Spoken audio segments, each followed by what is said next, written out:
Uh, Welcome, Merry Christmas, and if y'all please join me in the invocation, and then we'll do the pledge. All right, pray with me, please. Dear Lord, just thank you for the many blessings you've given us. We just thank you and praise you for sending your Son, Jesus Christ, to us during this Christmas season. We give you all the praise and glory for that. Be with the council tonight, and give us the wisdom to do what's best for the town, and protect our men and women in uniform, both here in Stallings and all across the nation and abroad. But everything we do and say, we give you all the praise and glory. In Jesus Christ's name I pray. Amen. Amen.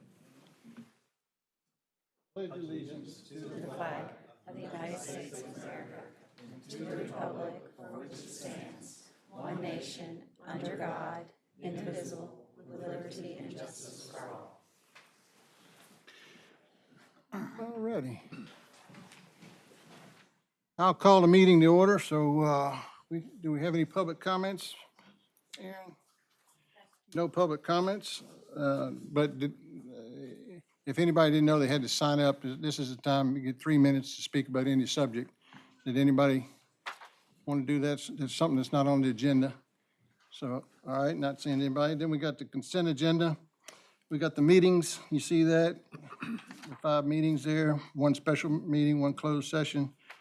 And then we got the 2 budget amendments, TIA on the updated funds, and then the new PD, the grant, number 8, and then the police grant application submission. So is there any questions about any of those? No, sir. I mean, Chief's here to talk about 2 of them if we need to.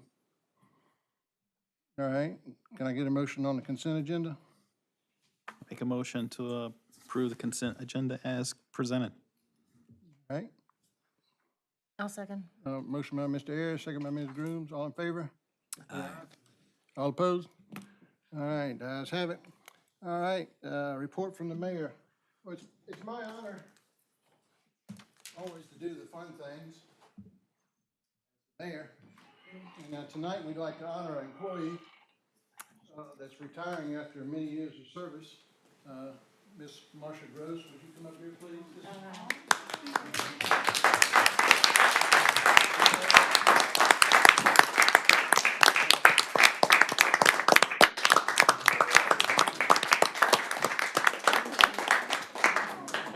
Marcia's our finance director. She's been our finance director since 2016. Amazing thing was she came from the private sector, making a lot more money than she makes now. So I never understood that. I never asked why, but Public call. but I appreciate everything you've done and for 5 years and kept us in good financial shape. Proclamations for the proclamation honoring the service and retirement of Marcia Gross as finance officer for the town of Stallings. Whereas Marcia Gross has faithfully served the town of Stallings as finance officer since August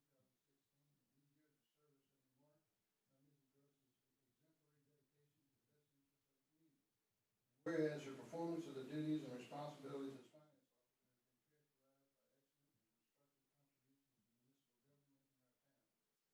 whereas the town desires to recognize and honor Ms. Groves for sharing her talent and knowledge as a hardworking member of the Stallings Council. Now therefore be it proclaimed that the mayor of the town of Stallings is hereby expressing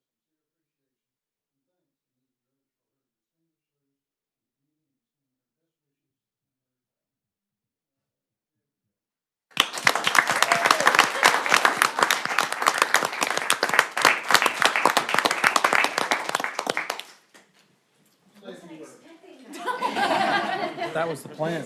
I really wasn't. I was just gonna, at the end of all this, just say thank you for giving me the opportunity to serve here. I've enjoyed my time, and while it was something that I almost had to learn as I went, because it was something that, while I had the experience, the finance experience, I didn't have I had government experience, but it was federal government. It's very different than local government.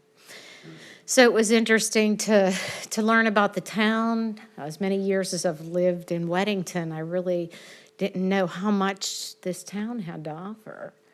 And now that I'm, leaving the town, I'm looking for opportunities. If you're allowed to have people on your committees that aren't town members, I'd be happy to serve on them. But I'm not going anywhere. I'm going to be around, just personal things that, get in your life, and it's time to move on. But I certainly am here to help in any way I can, and if you need me to do anything else, you just give me a call. Thank you so much. Thank you, Marcia.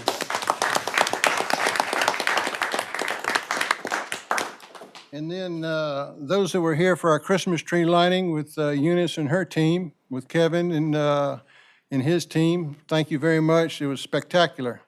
And the attendance was amazing. There was even people from the other side of 74 here, so I certainly appreciated that. And the tree was magnificent. And as always, I know our tree is bigger than Mint Hills, because I saw that tree. So I don't know about Matthews. I haven't seen theirs yet. So, but thank you. As we celebrated, the birth of Jesus Christ, it was just a special night. So thank you, Eunice. All right, that's all I have. Reports, Graham? Nothing, Mayor. All right, Heather? Nothing. Stephen? There wasn't a Wilmot meeting this month, so nothing to report All from that. right, David? Nothing for me. Brad? Nothing. All right, I'll turn it over to Alex for town manager. Thank you, Mayor, and good evening, everybody. I've got several reports. I'll try to make them as brief as possible. And then Chief has a report, Mr. Shong has a report, and Ms. McSwain has a very brief report as well. So first, I want to introduce our new Finance Officer, Jamie Pravuznak. You just waved, Jamie. So Welcome aboard. Jamie has big shoes to fill, but I know she's up to the challenge, and I'm excited for her to become really a part of our team and for y'all to get to know Jamie as well. She'll be here a couple days a week in December, starting in January, and Marcia and her will transition for that first week, and then it'll be her show. I want to thank the council. Each year, we budget for a gift from council to staff. It's $150 per full-time employee and $75 per part-time employee. So I want to thank the board and just kind of point that out, that we'll be kind of moving forward with that. And again, every time we kind of give them out, I know the staff is always very appreciative of it, and it really means a lot to them, so thank you. The Potter Pleasant Plains contract, we've submitted the contract executed for the right-of-way closeout phase. In order to go through the approval process with DOT, we're probably looking at late January to get that back. And once we do that, we'll be able to kind of finalize the construction timeline. Ms. Cox has been doing a great job working with DOT to figure that out. The timeline's the same, late spring, early summer, to let that project. Next, the Greenway Trail over by Blair Mill Park and Vickery. Asphalt has been laid for that last week. And that work is, for the asphalt portion of it, is substantially completed. There's still some punch list items that are left, but it's probably not going to be until mid to late summer till we're able to open it, because the Hawk Crossing beacon, due to supply chain issues, probably won't be here until about spring at the earliest. So that's what's kind of holding us up there. That concludes my reports. Chief Franks, can I turn it over to you to a couple items, please, sir? Mayor, Council, just a couple quick updates. If you recall, in 2021, you approved the process for us to start CALIA accreditation, which is a national accreditation for the police department. We are getting ready in May. I think we will finish year 2 of that 3-year self-assessment phase. But just recently, this past fall, we applied for a grant through the North Carolina Governor's Crime Commission, and we were awarded a grant for $30,000 to use those funds to pay some of the, we have a few unbudgeted CALIA costs, and those will pay for those unbudgeted pieces, which is great. I don't have to come ask you for that money. And it'll pay for other parts of bringing in, bringing in some consultants to help us work through, make sure everything's ready when we do our on-site with the CALIA assessors. So I just want to give you an update on that. We're still trudging along through that process. And secondly, if you've seen our Facebook posts, we put a picture of our new canine up there. It's a 13-month-old Belgian Malinois mix with German Shepherd. We asked the community for some input on what her name should be. So I think as of last look this morning, I think we had 203 comments on what her name should be. Once we kind of hone that down to maybe 5 or 6, we're going to ask the community to vote on that. And kind of throwing this to Principal Gaddy and the school, but we're also going to ask the school kids to vote on what the dog's name should be. So I just want to give you an update on that. The new canine handler, John LaFleur, will be going to canine training is in the middle of January. So that's all I've got. All right, fantastic. Thank you, Chief. Thanks, Chief. Max, do you mind touching base with us real quick? Hello, Council. Just wanted to let you guys know that we sent out the Stevens Mill Idlewild crossing memo, just describing what's going on with that development. Please let me know if you have any questions. So just wanted to remind you guys. Thank you. I appreciate your prompt response to that one definition of intersection change. Yeah. Thank you. Thank you. Okay, one question, guys. I'll have to get back. What's the timeline? Are they actually going to start that soon, or? Yeah, so the TIA is supposed to be received this month, and then they can submit that TIA report with their development agreement. So they'll likely start review early next year, and then the timeline for that development agreements take a little bit of time. I would say several months before that gets approved. So we'll be probably working on it all next year. I thought there was a phase 1 and a phase 2. So the by right isn't going to start until everything's approved? Likely. There's no specific timeline when they want to start building that. All right. Well then, are they on the sewer list? They have submitted for their site plan through sewer. I just don't know where they are standing with their water and sewer capacity. Now, were they on that list that Brian Matthews sent us? I can't remember. I don't think that they were. I don't think they were because that project has not yet been approved by the town. Right. So that's probably why it wasn't on the list. So they're way on down. So. Yes. All right, thank you, Max. And last but certainly not least, Ms. McSwain.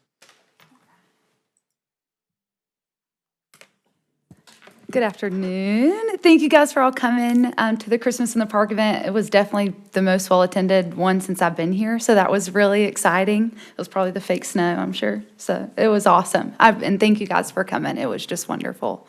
I just wanted to touch base with you guys about the event schedule. We're in the finalization process. You guys got everything. We really wanted to take y'all's feedback. You know, we heard maybe something more international. The barbecue festival got kind of brought back, so we're kind of making a baby out of both of them. So what we're going to do is the backyard barbecue. You'll see that's new next year. That'll be a big one, and we're going to do different spins and highlight different regions of barbecue. Instead of doing a contest, it really highlight the different things that has to offer. And the event schedule, this isn't all, you know, we still have programs that we're going to do, and we're adding pickleball and tennis lessons too for adults, seniors, kids. So it should be a really good year for Parks and Rec. But yep, so I just wanted to make sure that y'all see it. And if y'all have any questions, you know, reach out to me. All right, thank y'all. Thank you, yes, will do. Mayor, that concludes the staff report. Thank you. All righty.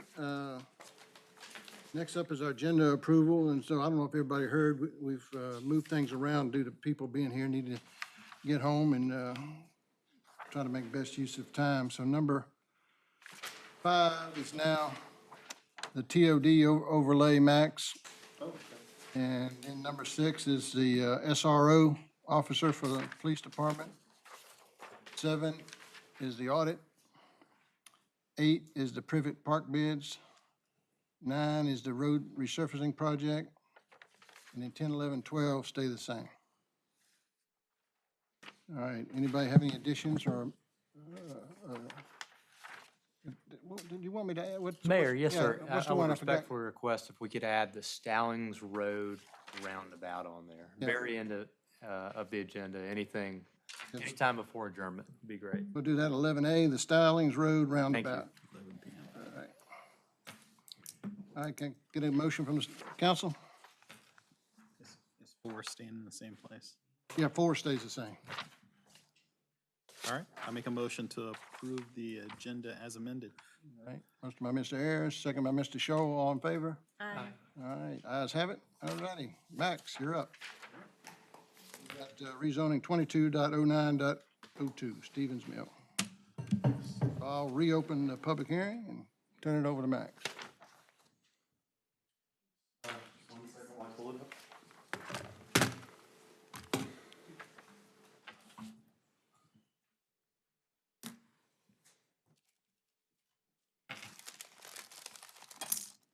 Hey, hello, council. So, is this working? Okay. So, here to present RZ 220902. It's a general rezoning from single-family residential 1 to mixed-use 2. The applicant submitted a general request for what I just said, SFR 1 to mixed-use 2 at the location of 0704003F, Stevens Mill Drive, Road. It is 8 acres, approximately 8 acres in size. The planning board heard this and recommended approval at their October meeting. We had the town council hearing for this item last month, but we changed the meeting to tonight due to the applicant's request. This is the current conditions of that property. It's currently vacant, and there's an easement going through the center of the property.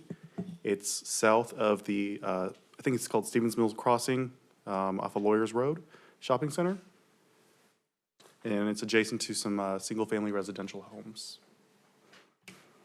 This is the street view of the property. There's a sidewalk along Stevens Mill Road, but it's vacant.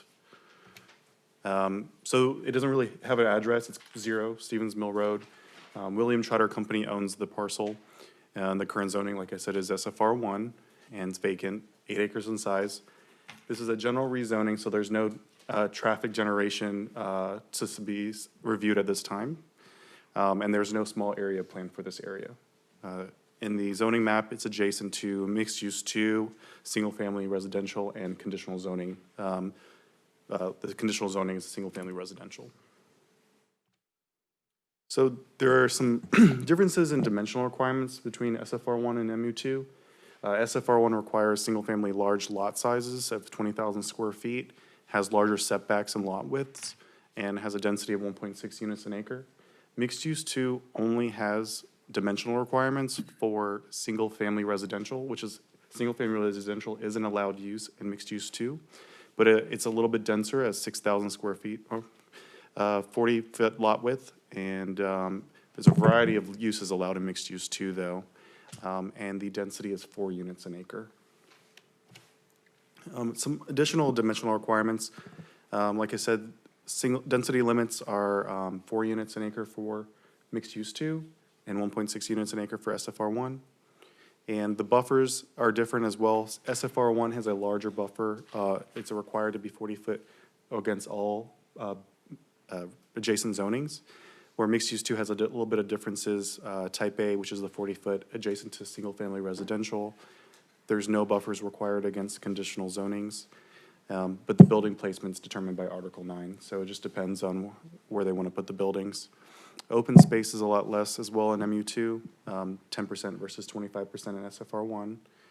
In both zoning districts, street trees are required, and 3% trees conservation is required, parking lot landscapes required, and then berms are required if they want to do residential. Some listed uses, examples for mixed use 2, just so you guys can see. Just a few by right zoning, allowed uses in that zoning category, like some commercial uses like bakeries, convenience stores, department stores, libraries, offices, medical offices, general retail, and single-family detached. I did want to make a note that in mixed-use 2, apartments, townhomes, duplexes, triplexes are not allowed by right. They're required to go through a conditional zoning process to be allowed. This is a general rezoning, so that, the applicant would not be able to do those uses. So the land use plan identifies this area as single-family neighborhood, which the primary land use is single-family detached homes. There's no small area plan again, but when I looked at consistency, I do think that single-family neighborhood is inconsistent with mixed-use 2, but it's reasonable because mixed-use 2 allows single-family detached homes, and I do think it's a higher and better use for the land. It's only 8 acres, adjacent to commercial, so if they did build in a single-family neighborhood, they'd probably only be able to, like 1.6 divided by 8, like 5 units or something like that, which is probably not financially feasible for someone to be developed in that way. I did want to make a point that the Greenway Master Plan is identified for this area on the frontage and the rear of the property. It's a requirement of an ordinance if it's shown on the Greenway Master Plan to be built. And fee in lieu is not available for a general rezoning. So they would have to build this if they didn't apply for a conditional zoning. So, go ahead. Go ahead, I'll Okay. ask it, yeah. Well, this is my last slide, so, the area identified as single-family neighborhood for, the land use, but mixed use too does allow for single-family, detached. It also allows for commercial uses, which I think is a little, higher and better, best use for this land. It's adjacent to other commercial. So staff recommends approval of RZ 220902. Stephen, you got a question? Yeah, just real quick, when you were on the Master Greenway, you're talking about if the property, it's improved, right? Correct. Okay, I was like, so just because we rezone it, they gotta build the Greenway? Yeah, so I would assume the intent of the applicant would be to develop the property. Yeah. So, when they do develop it, they have to show the greenway, as it's shown on the Greenway Master Plan. And then that right of way, it looks like it cuts right through the middle there. Will they have to move that or realign it, or what's? Yeah, the applicant has, we had that discussion. I will let the applicant kind of answer that. They have had discussion to move the right-of-way. Well, the only, Southstone has 3 houses that back up to this property, buffers. Make sure those 3 homes are protected since they're there first. You remind me what the buffer was again? There's no buffer requirements between MU2 and conditional zoning. So they would not be required to put buffer. I'm sorry, I misunderstood. I thought there was a 40-foot buffer required between a mixed use and a residential community, or no? No, let me go back. It's not required between MU2. And CZ. So the Southstone neighborhood's a conditional zoning. Oh, it is. Yes. That's a problem. So is it legal for us to ask what, Without seeing the layout of the buildings. yeah, what is the intent of the? Yeah, I have the applicants here. He'd be able to answer any of those questions. Max, so even with the CZ being a SFR CZ, that wouldn't trigger the additional buffering requirements, just it's a CZ generally? According to the buffer chart, Yeah. no, but I could do additional research to see. Before we bring the applicant up, could you talk about under buffers, building placement determined by building type? Yeah, so Article 9 has different building types like single-family detached, commercial, highway. Sure. So depending on what the use of the property that they want to build, will determine the placement of the building. So if they wanted to do single-family homes, it would be a specific layout required of them. The building placement for like offices, they would be required to be along the frontage of the road with parking in the rear or side. Okay. Any other questions for Max? All right, yeah, if the applicant is here. Yeah, yes, sir. Just real briefly, in a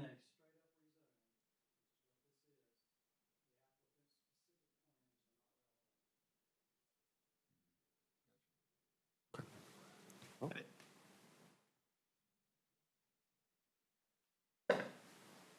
But he's welcome to give us any details if he wants to, right? See, I knew his head was exploding when I asked the question. council should not ask. Correct. Yeah, okay. Good evening, Council. My name is Dr. Sergey Denisovich. I actually practice at this green Right. part of the plaza, and the property that I would like to buy is the one that's next to it. So I'm glad you mentioned that, because I honestly don't have any plans and the reason for that, detailed plans, is the reason for that is because the sewer in Union County is like backed up for 2 or 3 years. So I think that it's gonna take some time to figure out and follow all the rules that the town requires. To build or develop, I don't have any specifics to it yet. I know that I would like to have my own office there, as I practice right there, and it would be nice to have, to keep all my patients, not to go too far. And I've been practicing at the plaza for about 9 years now, over 9 years. So that's the reason I'm buying the property. And this is John. Good evening. Thanks for having us. John DeCristo, I'm a broker, North and South Carolina real estate broker with Ivester Jackson, the Christie's franchise, and I've been helping the doctor with the property. And I think what the future plan is, what the doctor alluded to, is that we probably want to build medical offices there, some type of medical plaza. And just very preliminary, upwards of 50,000 square feet of medical space.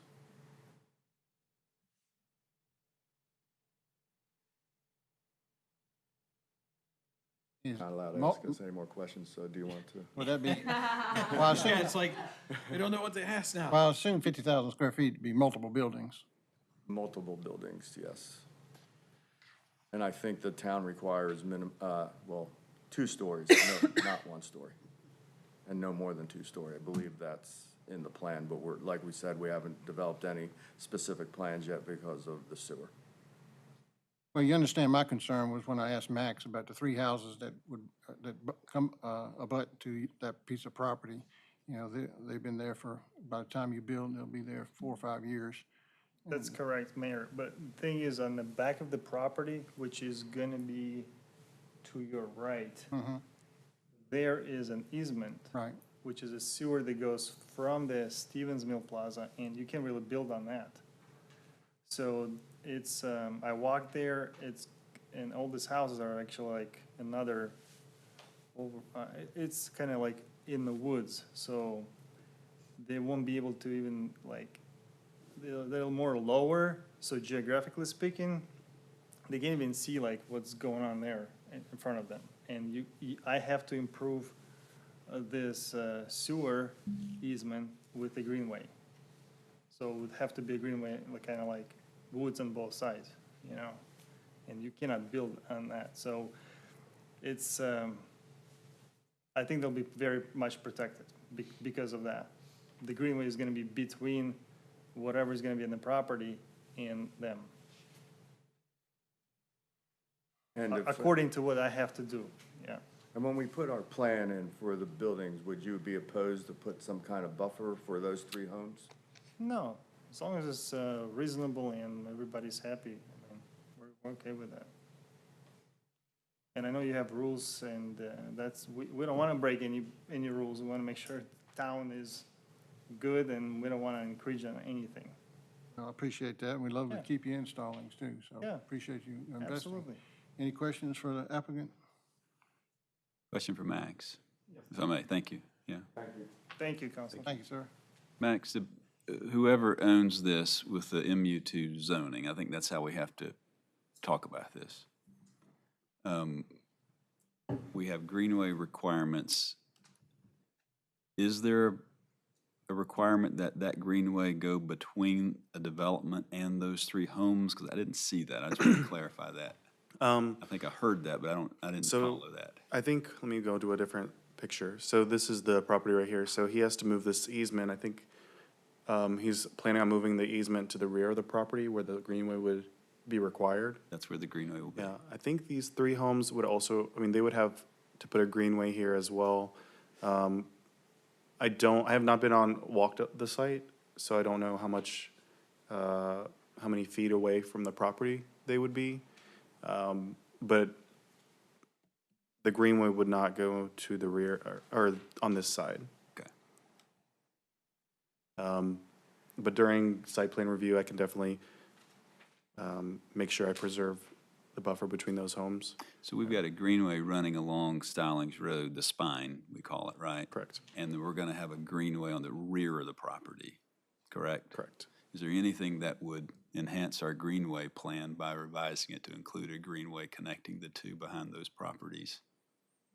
That even Well, the possible? applicant could build that. No, I'm saying he but- could, but he could not as well. Yeah, at this time, I don't have the means to require him to connect But those we 2 haven't approved greenways. the rezoning is what I'm saying. So is there, I guess what I'm trying to say is that the applicant is willing to put a greenway behind the properties. It looks like that's what the applicant just said. But there is no buffer requirement because it's a CZ behind those homes. I'm sensitive because in my district of our town, we had a similar development that, that, that resulted in a zoning that led to a restaurant with an outdoor patio and bar. It's fantastic. It's noisy, and there is a buffer. I get concerned about an open blanket rezoning that allows restaurants, outdoor bars, even though the intent is for perhaps something different. It's scary to me to do that. So I'm trying to think of a way to provide a buffer that's more of a greenway than a required buffer, if you know what I mean. Yeah, I would say it's, since it's a general rezoning, I don't know of any requirements that we could place on the property.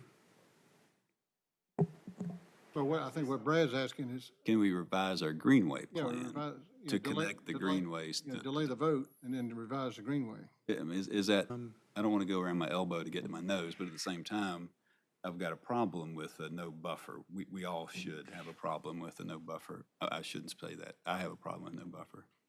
I would say it's definitely possible to revise the greenway. I don't know with the timeline that would take. I don't think it would take very long, but we'd have to get, Destination by Design created the Greenway Master Plan, Parks and Rec also helped develop that. So we've just got to get a few different parties involved as well. I don't know the timeline on an edit for that. The doctor want to make a, yeah. Could you come up? We need to get it on the record, sir. All right. So when I was talking about, I thought you, Mayor, you said about this houses that you want to be Oh, protected. no, I was Okay. talking about the three. You're in South referring to Stone. 3 new houses that were built right here. Right. So right here is a phone company, some type of Green box, yeah. green box, and it has a certain easement along this way. So you can't really do much over here. And then this right here is a pond, as you can see. So you're really talking about, like, you guys are concerned right here, Right. this houses, yeah. And I don't have any details, and I know that it would really help, but like I said, I don't have any plans. But what I would like to do is to make sure that those houses are protected. If that would be my house, I would definitely don't want a noisy place there making, not possible to live. So I'm concerned about that as well. I think when I talk to Max, anything that we're gonna present will have to go through the town, and you guys need to be approving that, correct? Is that how it works? Well, no, once it's rezoned, it'd be by right of those lists that Max had on. But let's say when we have detailed plans of where we're gonna put buildings and how we're gonna build, that still needs to be approved by you. Yeah, by staff. Yeah. Okay, so that's how it works. So, I am concerned about it as much as you are. I would not want my house to be against something, but again, I want to build my own office. That's what I want to do. All right, well, we hear Not- your commitment, but I think Yeah. what Brad's saying, let's say you sell it 5 years down the road Mm-hmm. because you find some other place, and then the next guy wants to put a restaurant right on top of that. Yeah.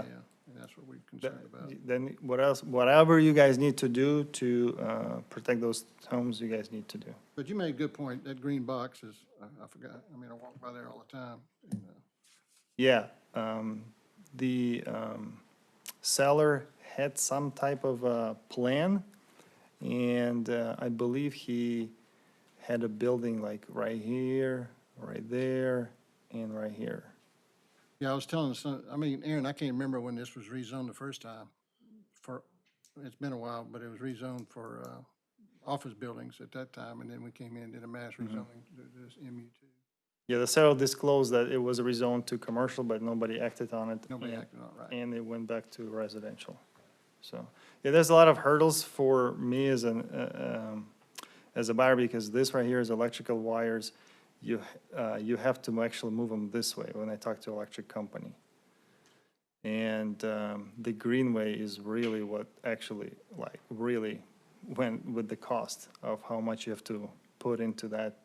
But I still think that this is very close to where I practice, and even doing one office right here is better for me than keep where I am right now, so. And at the same time, I wanna invest in Stallings and help people and take care of them. All right, thank you, sir. Yeah, absolutely. Any other questions from, oh, Matt, go I ahead. just have one comment. We can always revisit the buffer chart as well.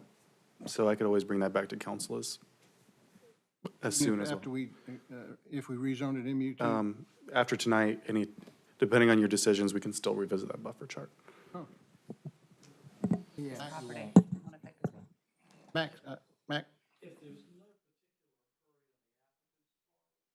particular delay the decision, let Max and me see if we can come up with a way to achieve your goal, but still be within the legal parameters of the general rezone. well, with sewer not going to be anytime soon, so I think we have The a, only thing that would be an urgency is if he's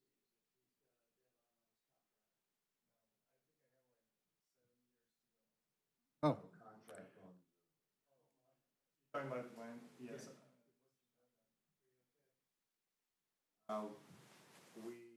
I have to talk to Mr. Trotter's agent, but we have.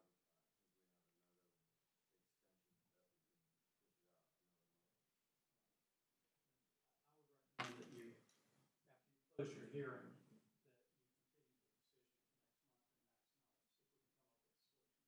all right, I think that's a good idea. So, One more question, not related to that, but I see a stub out from the shopping center. Does any development MU2 in this new parcel connect to the Stevens whatever shopping center? So, sorry. The, I'm sorry, internal connectivity between this site and the site to the north is, it looks like there's a road right north of your mouse there. Yeah. Do So our there- requirements, regardless of an M2 zone, connect those two parcels? Yes, so they're required to have two entrances.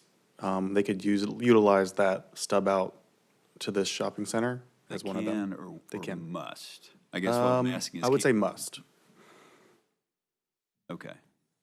yeah, It'd be makes- nice makes if sense. if we could encourage that connectivity to happen, otherwise that stub goes nowhere. Does that make sense? Yep. All righty, any other questions for Max? Max, or the applicant? All righty, I'll close the public hearing. We have public? No public? Oh, that's right. Let me, before I do that, anybody in the public wish to speak about this? Ain't seeing nobody, I'll close the public hearing. Thank you, Brad. All righty, and then what's the consensus of the council? I recommend we follow Mac's suggestion that we let them adjust the buffer with the MU2.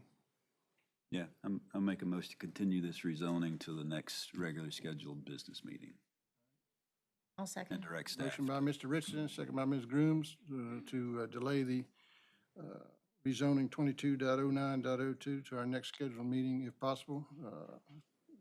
All in favor? Aye. All opposed? The ayes have it. All right, thank you, Max. All righty, next up is number 5, which is now the TOD overlay. Max and Mac again.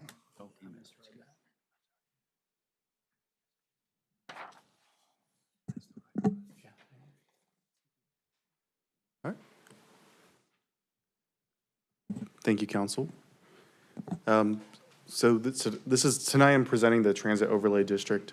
I do want to thank Kittleson and Associates, Katz, in the city of Charlotte. I used some of their information to help me with this presentation. The main goal for tonight is to request council feedback on the TOD overlay and want to know what the council's goals for the area are. So the council identified maximizing development around the light rail, Atrium Hospital, economic development as one of their top priorities. They had a specific strategy in their action. You guys had a specific strategy in your action plan that recognized the area's importance, invest in beautification, placemaking, and plan to maximize positive development with the twin acres of the anchors of the Atrium Hospital and light rail. So the action plan identified to create a transit overlay district. It also identified to update the comprehensive land use plan, which will be coming next year, to update the small area plan with the transit overlay, update this transportation master plan, and develop long-term strategies for the area, like including high-profile projects, hotels, medical offices, high-density, high-quality residential, anticipating and accommodating the potential for light rail, and ensuring zoning is in place to support the strategy, and make policy decisions in keeping with zoning and with the zoning and area plan. So the council, in November 2022, so last month, I applied for a CRTPO grant to help develop the following. So integrate the Link Silverline project in our comprehensive land use plan, our small area plan, and incorporate TOD overlay updates into our ordinance. We do not know whether we'll be awarded this grant until July 2023. And if we are, the estimated completion date will be September 2024. So what is a TOD overlay? I took this definition specifically out of Charlotte's TOD overlay. So the purpose of transit-oriented development district is to encourage and enable the development of moderate to high-intensity compact mixed-use urban neighborhoods near transit stations where people can live, work, shop, dine, and pursue cultural, recreational opportunities while enjoying a range of mobility choices. So I'd like to use this definition as well if we do decide to do a TOD overlay. So focus of a TOD overlay is mobility and access, land use, community design, and equity. Mobility and access is to enhance the transportation network, make sure there's accessibility, different types of transportation around the TOD overlay. Land use, so make sure the land uses, the zoning is in place to help promote the TOD overlay. Community design, so architectural requirements, making sure it's walkable, diversity of products, and equity, making sure everybody can access the transportation-oriented development overlay, so the light rail. So these are a few of the strategies that I've identified that I'd like to use in the TOD overlay for us. The main one is the top one, so the preservation of the proposed Silverline alignment. I'd like to use to preserve the land, I'd like to use land dedication, greenway trails, transit trails, and parks as preservation techniques. That would be along with development bonuses. I'd like to have different residential and design standards, preserving surrounding neighborhoods, having buildings front the alignment, different open space buffer and tree safe designs, along with streetscape standards. Like to promote pedestrian amenities, connectivity, parking, require traffic impact studies, and also get the community's input in all of this as well. I'd like to incorporate the community feedback. So to preserve this alignment, I'd like to offer development bonuses to help preserve that alignment. So if a developer were to preserve the alignment, some bonuses that could be included are non-residential, mixed use, and multifamily uses by right, increasing density and height allowances, and alleviating certain things like open space, buffer, and tree save. Some listed uses by right in TOD would be included mostly commercial uses, office uses, and there's some additional examples like community centers, restaurants without drive-throughs, breweries and drinking establishments, parking decks, and residential uses like townhomes, apartments. We'd like to promote greenways and parks. No single-family detached allowed in the TOD overlay, and no industrial uses. So here's a map of the Silverline. So you can see in the colors in Charlotte and Mecklenburg County and Matthews, those have been funded. But you can see in the bottom, there's a gray line from CPCC Living Campus to Indian Trail, and there's a stop in Stallings. Regional funding is required to make that happen, but I just wanted to make sure you had an overview of what the Silverline alignment was. This was also included in a presentation that was presented to you by Kittleson Associates and Katz in January of this year. In the TOD corridor, I've identified 40 properties with a little bit over 40 properties give or take, some of them are weird shapes, so I just decided to say 40, that are along the Silverline alignment. There's also this is a conceptual rendering of the Silverline alignment going in through Stallings. You can see the uses around there are conceptual, but the yellow line is the alignment.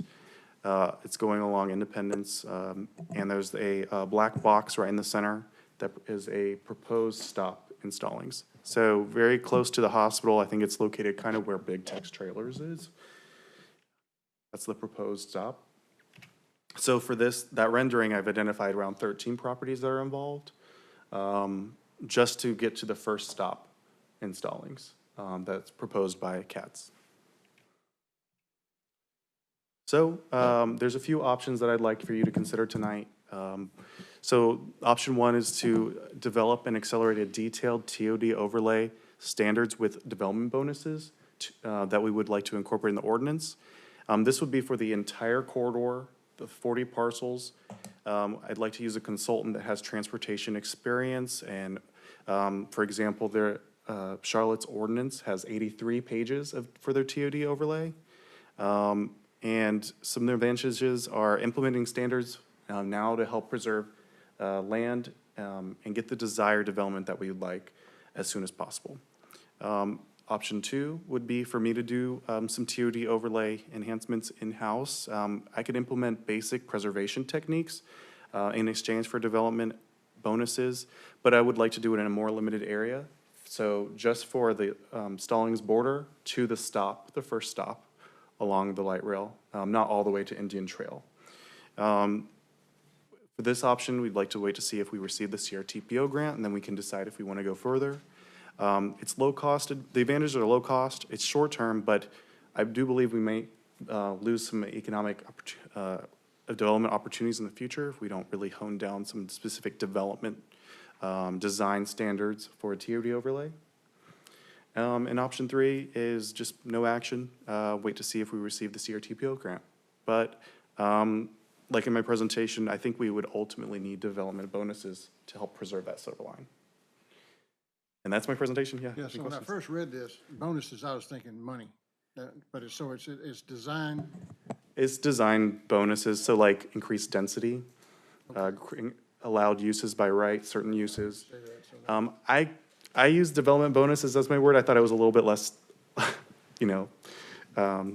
controversial. So, as long as we know what the definition is. yeah. All right. David? You said, just did there, and again, I've been looking at this map thinking, Which map? TOD quarter, one before that, I think. Yes. That one. On the upper left, I think that's Scott Clark Toyota up there in the upper left. Correct. Where's the line coming through? So on this one, I thought I created a map that had the line. I think it's on the next presentation, so let me just go a little bit further. This blue line is where the alignment is. This is a different map, sorry, I didn't include it in the previous map, I didn't realize. So it's going right along the frontage of Scott Clark Toyota. Gotcha. Where's the,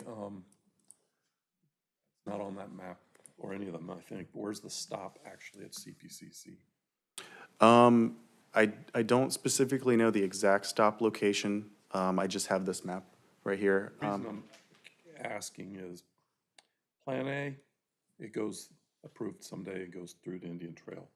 Plan B, we're sitting so very close to where it might end at CPCC, that if we figured out how to protect that area as well, and if the transportation to that area is easy enough, a lot of Stallings and commuters could take advantage of it, even if it doesn't come into Stallings.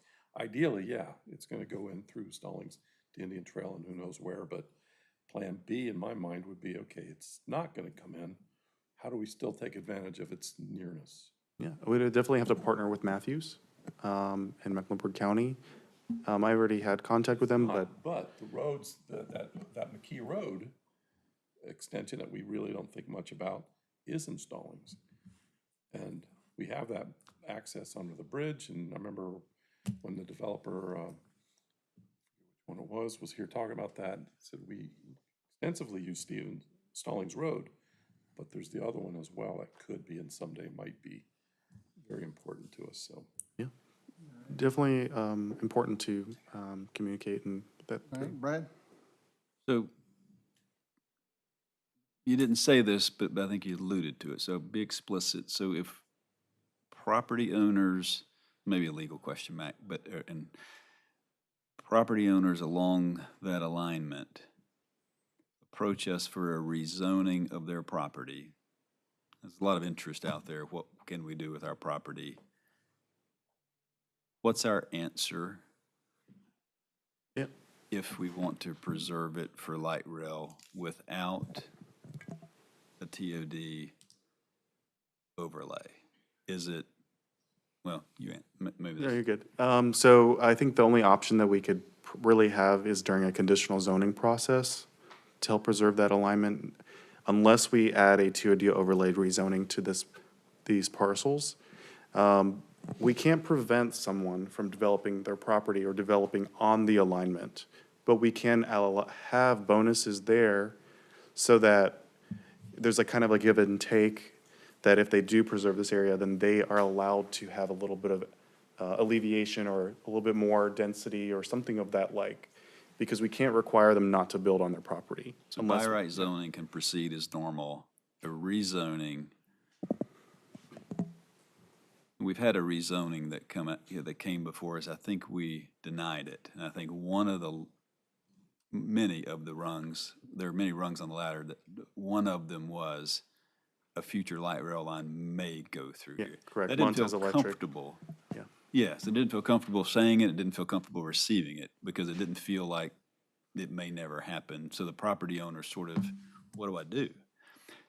So I guess I'm asking, if a rezoning comes before us and we don't have this, we can't deny a rezoning based upon a future light rail alignment that may or may not happen. Can we? That doesn't feel right. It doesn't feel right. I do think it might be able to, but I think it might go, you might need a legal opinion. That makes sense. I'm asking. I know exactly what you're Okay. asking, Mr. Richardson, and the answer is, in the CZ, we might be able to trade enough with density bonuses and in exchange get protection of the corridor, but in a general rezoning, no, there'd be no way to protect the corridor. I will suggest to you that as a matter of reality, if the community and the property owners believe that there's a chance that light rail will come through there, they're not going to want to mess that up, not building a car. Charlotte's experience was with the TOD corridor was that the, Max, can you bring up the one that has the rendering and the black circle Yeah, of around course. the station? Of course, the 2-4. computer's slow now. Yeah, this one? That one. Yes.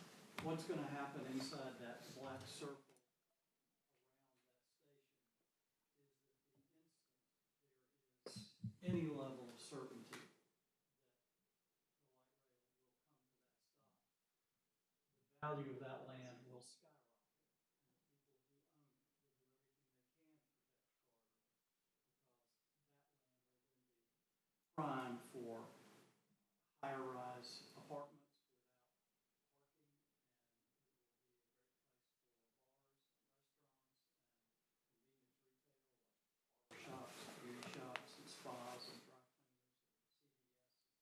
All those things that people who come to the light rail, use it to go to work, come back home and shop right there. All of that land will develop very fast at very high. So most of the market forces are in your favor. But if somebody has a plan that there's a general rezoning, there's nothing you can do, and I'm not sure that claiming the light rail corridor All right. is an adequate legal justification. One more piece of this answer. Back in 1987, the General Assembly enacted something that came to be called the MAP Act. Which basically said that the state or any local government could put a corridor on a map and protect that corridor for some number of years. But then in 2016, the state courts, appellate court said, that's tantamount to condemnation. We're not going to let you do it. And the legislature suspended the MAP Act and then flatly repealed it in 2019. talking about here is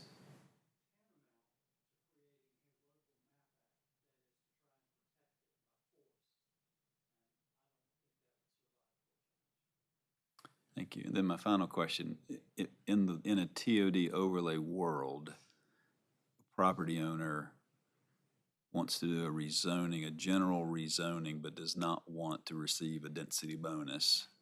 He can do what he wants, he or she can do what they want to do with their property. Correct. It's only incentivizing development the right way. It's not preventing development of a parcel. Correct. I will give you one more answer to that, which is if we have a proposal is inconsistent with,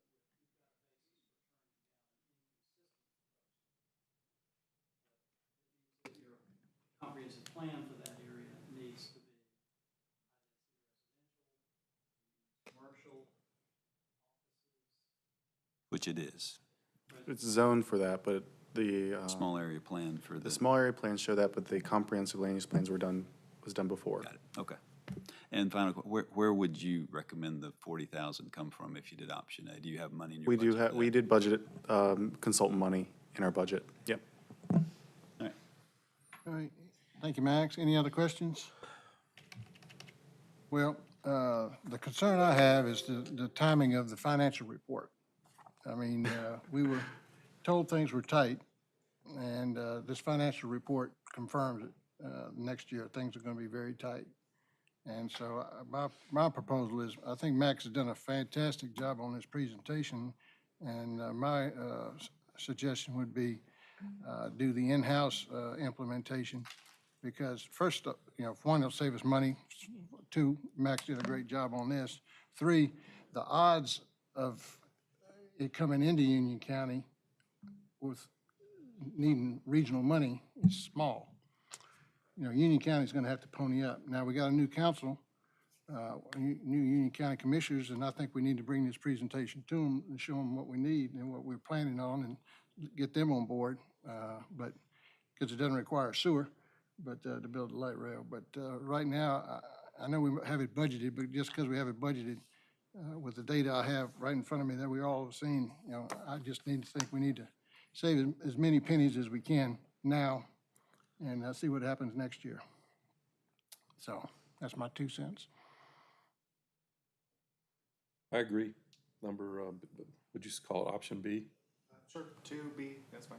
Option 2, yeah. That was the one you were going through them, I'm like, that's probably best use of what we've got, your skills and our lack of extra money.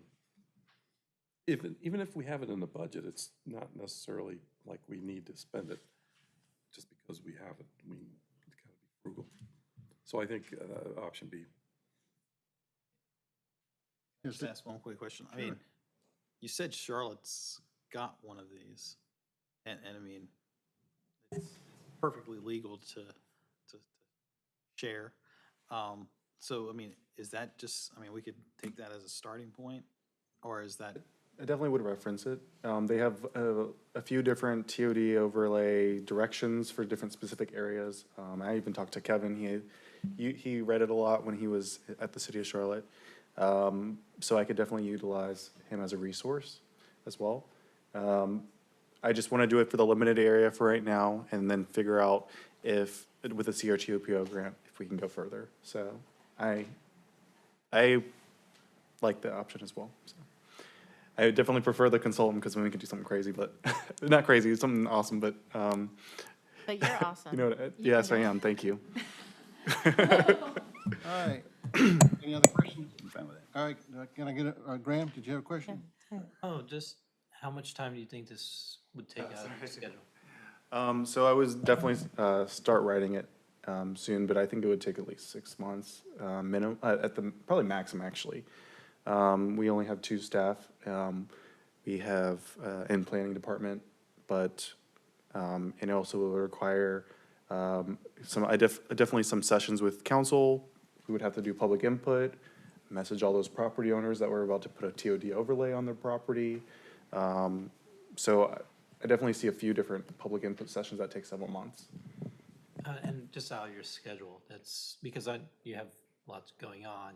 Yeah, we have a lot of development going on too, yeah. So I don't want to, my standpoint is for something that seems very remote, I'm all in favor of light rail, but seems very remote. I would hate to take 25% of your time, Just for his time being. especially when we might know in July, right? So Yeah. just wait 7 months, and I hate the wait and see approach, but Yeah, I interpreted number 2 is you're not writing the plan yourself. I thought what you meant by option 2 was if a developer, or excuse me, if a property owner approaches with the rezoning, you would stop, begin to be creative in what are some preservation techniques we can exchange for this parcel in light of a master plan that's not yet developed. Is that not what you were doing there? No, I'll clarify option number 2. So I would draft a TOD overlay in-house, just specifically for the 13 parcels to that first stop, that alignment. It would be very, more brief, and it would allow the, opportunities for, development bonuses and preservation techniques, but they wouldn't be the full extent. They wouldn't be transportation plans, there wouldn't be renderings, there wouldn't be things that are really specific to that area. It would be more general. And I'd probably try to implement that before we even know about the CRTPO grant. And then once if we do receive the CRTPO grant, then I'd have them also do a study, make sure we're going in the right direction, and then they would expand it on it further. That's option 2. I'm excited about it a little bit too. Well, I just know it's council's priority, one of council's priorities. Yeah. Little answer. All right. What's the pleasure of the board? I agree with the second option also. All right, you want to make a motion? Not Max. No, Max, do not you want to you. make a motion? What, am I just mentioning that we are looking into it? Is that option Adopt two? it. Yeah, we adopt the option number 2, just in-house implementation of basic preservation techniques in exchange for development bonuses in a more limited area, and we'll wait and see if we receive the CARPO grant, and go from there. All right, well, so moved. So move. All right, motion by Ms. Grooms. Can I get a second? second. Second by Mr. Hall. All in favor? All right. All right, ayes have it. Thank you. All right, SRO, thank y'all for being patient.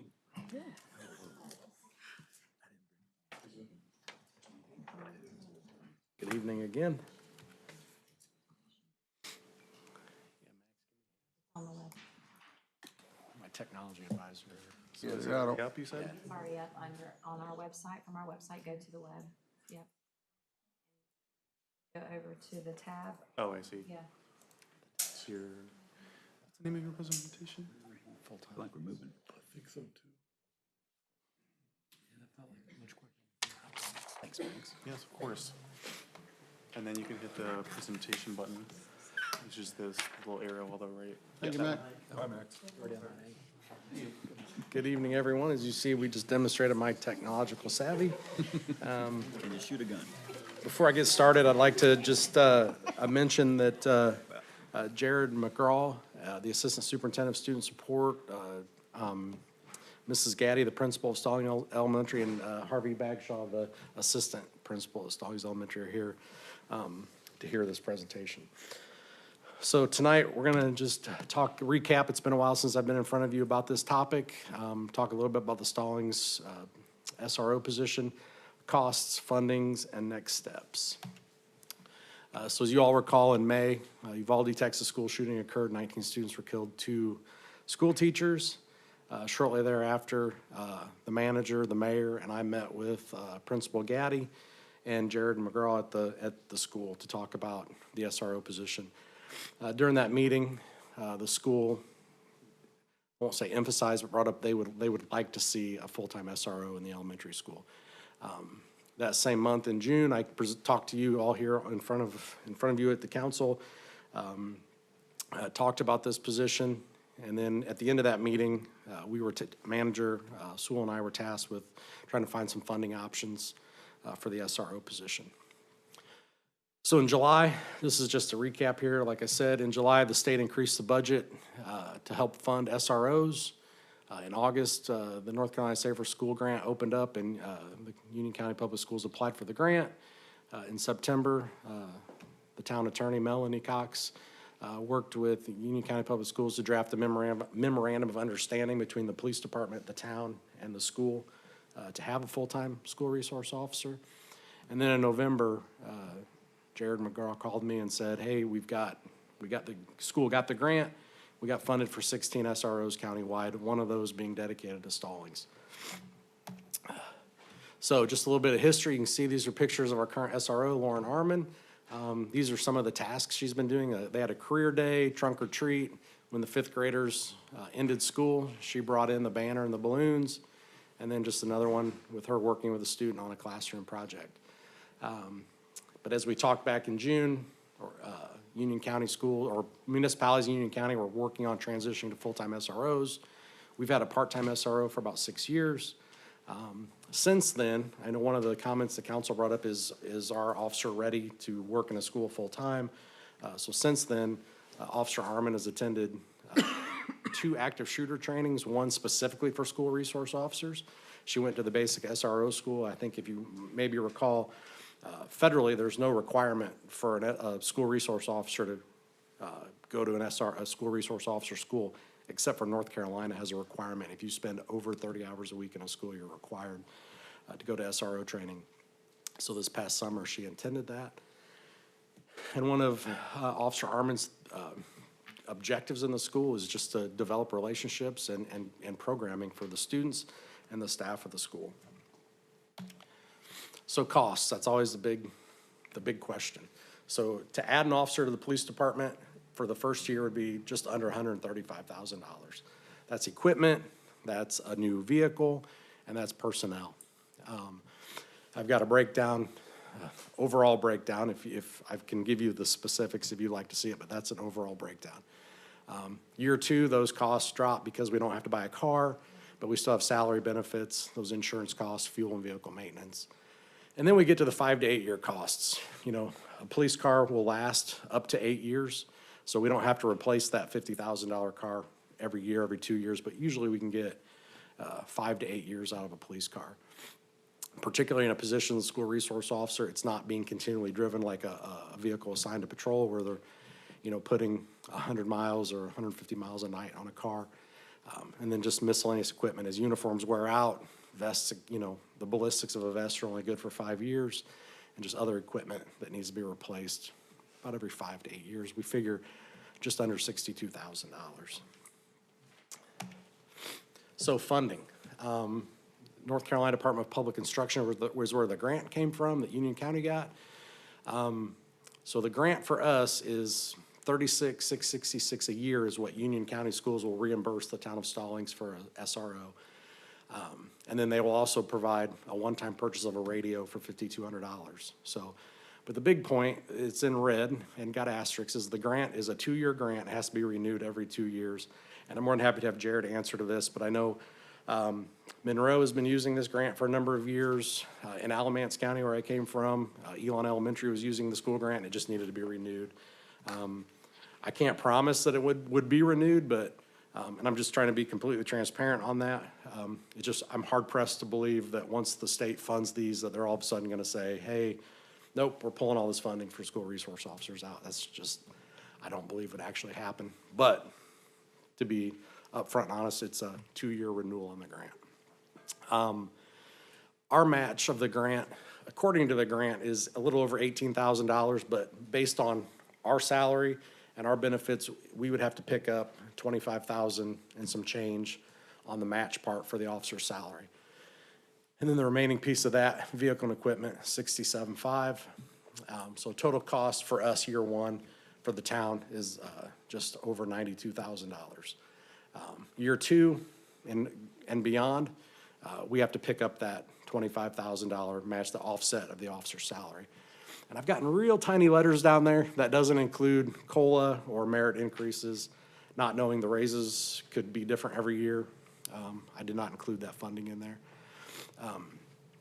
But having talked with finance, Marcia recommended that we use the ARPA supplanted funds for the vehicle and equipment, And then for the remainder of this year, we use fund balance for that salary match. And then after that, we'd factor that into the budget. So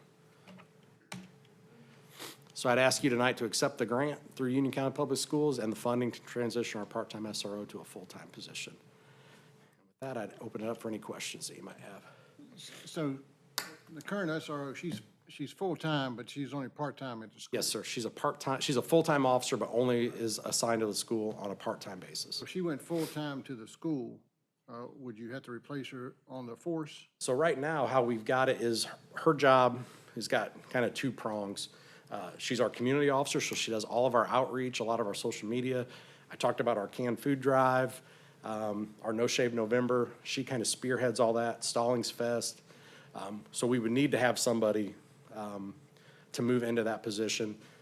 So she'd be at the school full-time. We'd have an additional officer that would move into that position, and we'd increase the responsibilities and the scope of that position. So yes, sir. But yes. And then I know in your memo, you talked about when school was not in, you would use her how? So, yeah, when school is, so anytime school would be out for a week or more, so spring break, Christmas break, summer break, the SRO would be reassigned back to patrol to supplement, particularly in the summer when people are wanting to take time off. She'd be assigned to a patrol squad, and she would work patrol during those off times that school's not in session. Yes. The elementary school day is shorter than a regular policeman's work day, right? Yes, right now, I'll be honest, I don't know the hours of the school day. 7 to 3. When students are on campus, what's the,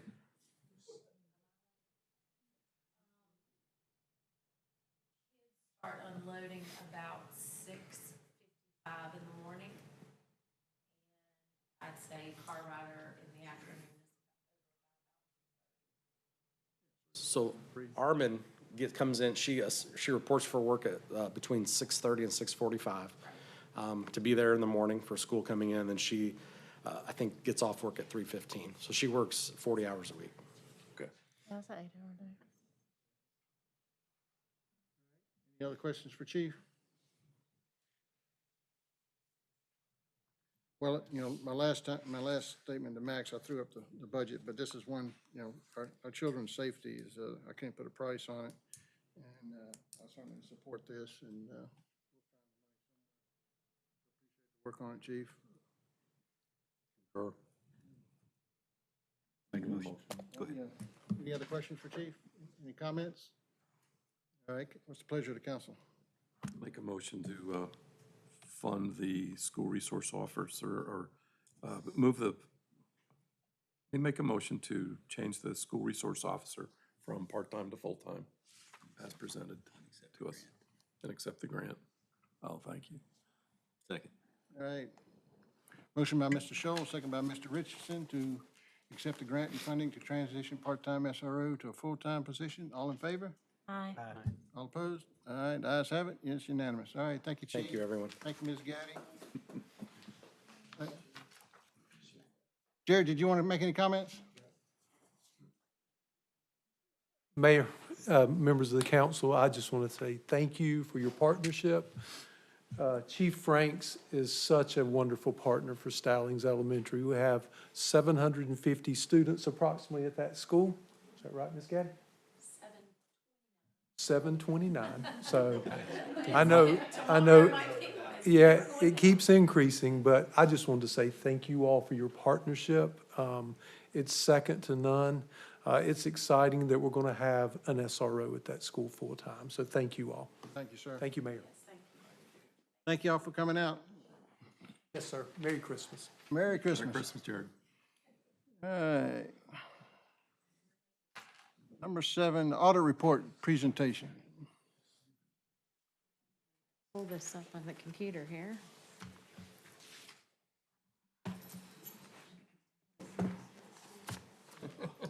Oh. Be mine. You probably know Miss Gaddy well, don't you? I do, I know both of them well. You don't know them as well as I do, Oh, listen, but I don't have any kids there anymore. I'm on great Great terms. You've been in the principal's office a lot, haven't you? No, my kids are favorites Y'all take there. it over tonight or something? We're doing so well. All right, go ahead. Steve's not even dragging us down. I've been nice. I've been nice.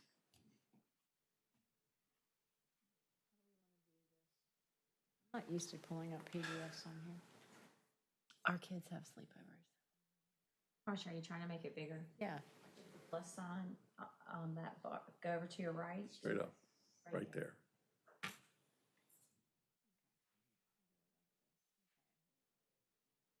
So you can't make it like full screen? Yeah. Yeah, the button on the, yeah, thank you, Max. Okay, yes, please. Yeah, so here's Okay, there but you go. if So you, you wa- can if make you it want to bigger. zoom in even more, you can hold Control and Alt and then scroll. Control and Alt, And then scroll with your little, I am. yeah, you should be able to. Oh. I made it. Wrong way. There, try to see that one. Okay, I'm scrolling I feel up, like I'm but, at an eye Scroll doctor. the opposite way. and it made it smaller. I don't know. Okay. One second, let me, Yeah, if you could read the bottom line. I give up. Made in China. So you want to draw it for me? I could. So let's see, So so, leave it like that. you sure? Yeah. Okay. It actually is not working for some reason. It I- isn't, see, it's like, There we okay, go. I'm hitting Okay, let me one plus. more and then I'll get away. Okay. Okay, as you know, Potter and Company out of Monroe, did our audit this year, and Emily Mills has been on the audit there for, well, since I've been here, so it's been a real pleasure working with her. She also did the audit this year, and I think she's got a good report for us, so, give it to you, there you go. Thank you. Well, first of all, I just want to say thank you to the town for retaining us to perform the audit this year. We always enjoyed a good working relationship with the town, and I also want to thank Marcia and Karen and Alex and Aaron and everybody on staff for helping us, because I know it's an invasion for us to come in. They have all their day-to-day duties that they have to take care of, and then, you know, all of our requests too. So thank you to them for making that easy on us.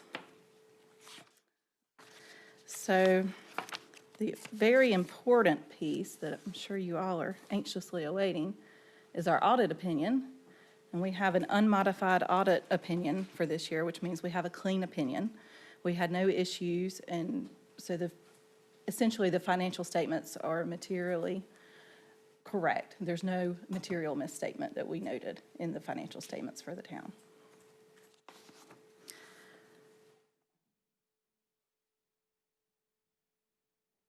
And over the past years, one of the most sensitive topics is always, you know, fund balance. What do we have in reserves? What is earmarked for things, or what's earmarked by requirement of the state, and cash balances.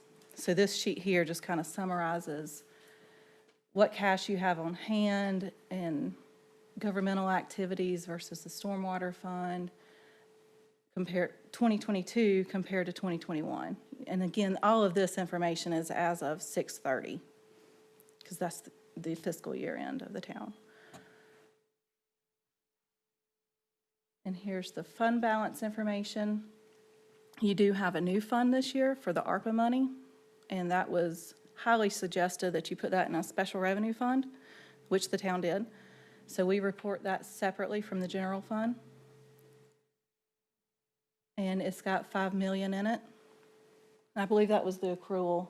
Yes. Yeah, so that includes the accrual. And we also have restrictions here on the general funds.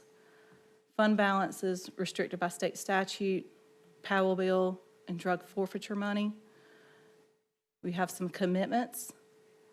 The Parks and Recreation, which that's your fees in lieu of parkland. That's what you have available to spend on parkland. Capital Projects Fund, I believe that's Potter Pleasant Plains. And then you have assigned, which is subsequent years' expenditures and your minimum fund balance requirement, which leaves unassigned fund balance in the general fund of 6.5.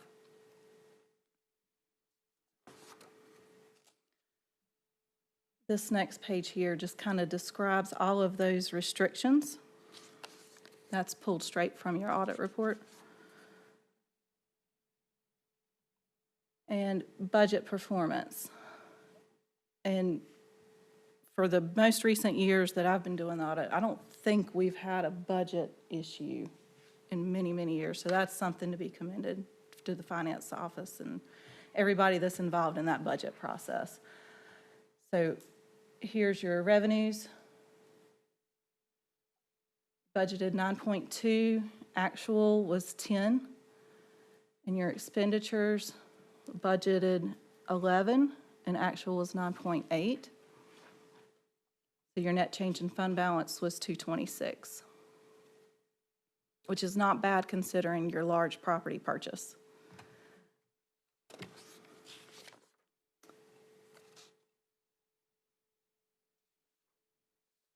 So the new requirement last year by the LGC, the Local Government Commission, was that we have to do this financial performance indicator sheet.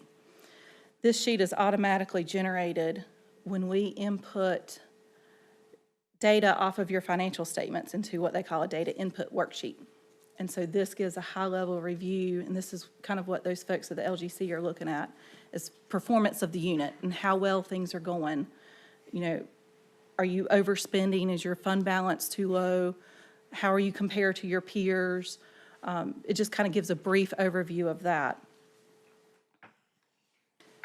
So the town falls right here on this line where your median for your peers, your fund balance as a percentage to your expenditures about 63%, and the LGC's determined that a minimum should be 34%, and you're coming in right here at 98.66%. So you're exceeding your peers. So you're doing really well. And that's your fund balance available to your expenditures.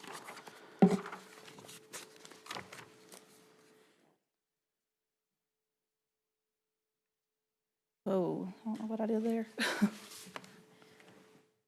There we go. We'll never be able to read it, so go ahead. I don't think so. I can't hardly read it up there. That was great artwork. It comes up on the screen, too.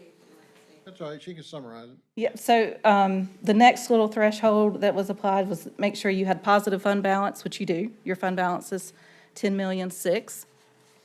So there was no issue there.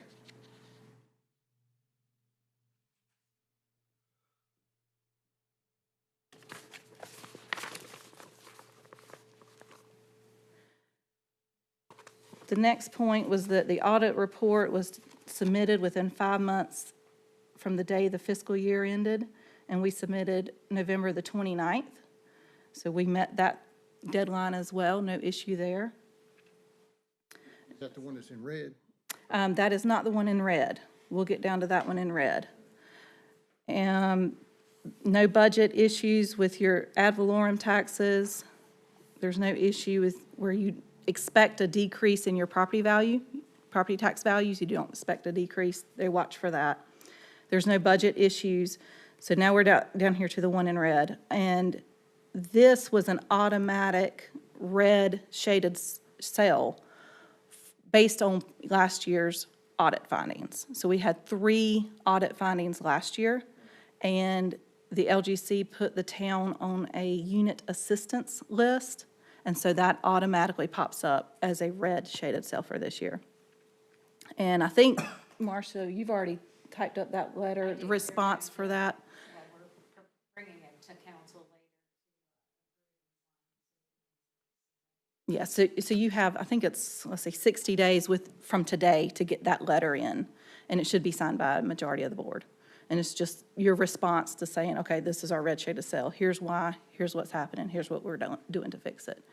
And we had no findings this year. So the same findings that we had last year, all of those seem to have been rectified. We found no continuing issues. And that's basically what those last 2 are saying, or the last one, no findings, and the board had an appointed finance officer for the entire year.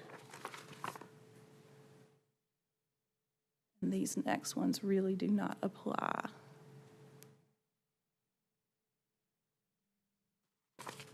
And then this is something we've been doing for several years, is just kind of showing just high-level totals to the bar graphs And this is sources by revenue for the general fund. And I'll just touch on some like things that kind of stand out here. The ad valorem taxes, you'll see you've had growth, but you had a big jump from 21 to 22. And that jump was about 546,000. There was also a big jump here for restricted intergovernmental, and that was your $1.6 million grant that was used to purchase the property or reimburse for the purchase of the property.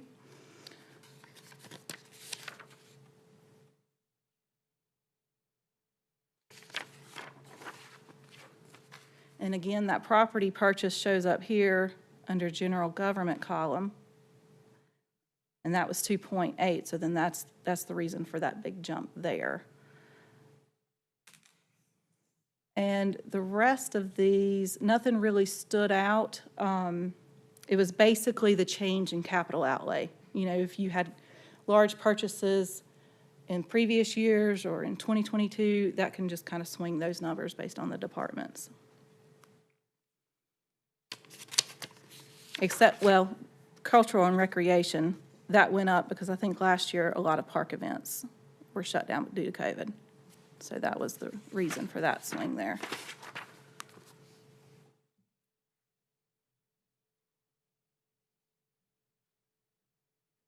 This is your revenues versus expenditures in the general fund.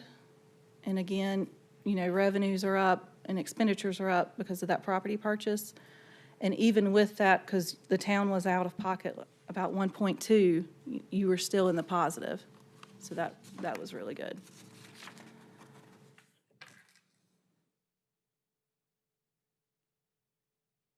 Here's the same fund balance categories, just in kind of a graph form. And those are broken down again here, which is the same page from before. And here's just another indicator of the growth of the town. So this is the assessed levy for property taxes for real property.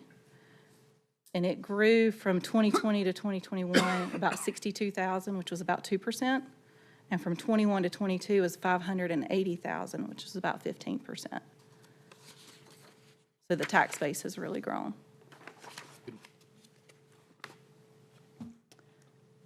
You got a question? I was just curious. You said that typically doesn't go down, but like this year, we are starting to see some house prices go down. So could we, like in 2023, see that come back down? I guess that would be the question. Well, the house prices may go down, but it bases on when Union County does their valuation of the property. So if they wait, and that typically doesn't happen annually, you know, that's every couple of years because that's a big process for them. So, you know, while the real estate market may have a correction, it depends upon when Union County does their valuation, their reevaluation. Okay. All right. So, Yep. and we had a reevaluation. Okay. I think that was a year or two ago, if I'm remembering correctly. Yeah. All right. And your collection percentage is really great, and it continues to just slightly improve.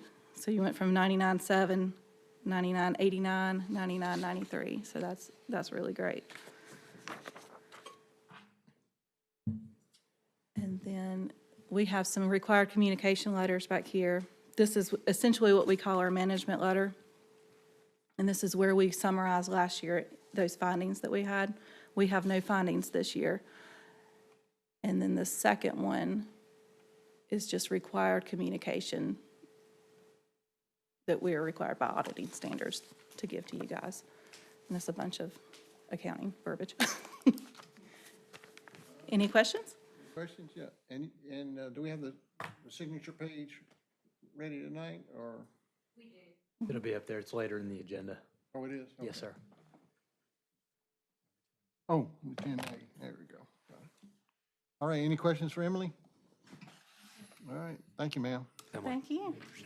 Y'all have a good evening. You too. All right, Privet Park bids, Eunice.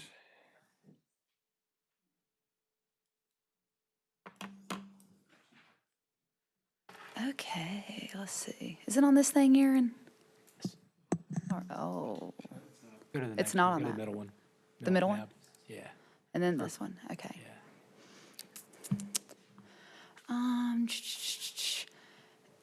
And do you want to do the maintenance position follow-up before, after the bids? Yeah, the Privet Park bids first, and then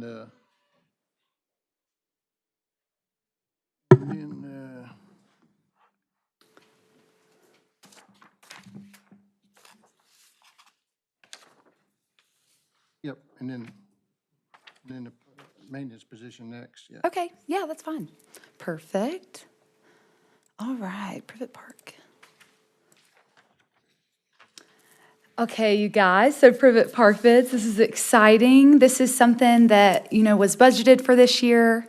And what we had to do to follow the town's informal bidding process is to go out and seek 3 bids as best practice, since it is informal. So that's what we did as a department. And I'm just here presenting the information in hopes that you guys can decide on what to do tonight, since these bids are a little time sensitive with the quotes.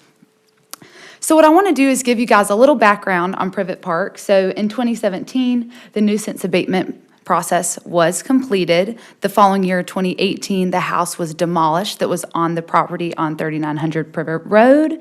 And then in 2019, 2020, internally, our staff regraded it, seeded it, got it ready for something to be built on this property, and it has to be a park that is built on this property. So I just want to remind you guys of that, and it was brought to y'all's attention, and what was decided was to put $50,000 in this year's budget to allocate for a park to be built at this address. So after talking with council previously, also the Parks and Recreation Committee, and also a survey of people that live in that neighborhood, it was decided that some key features of this park that was built, that it would need to be open for a wide age range to use it.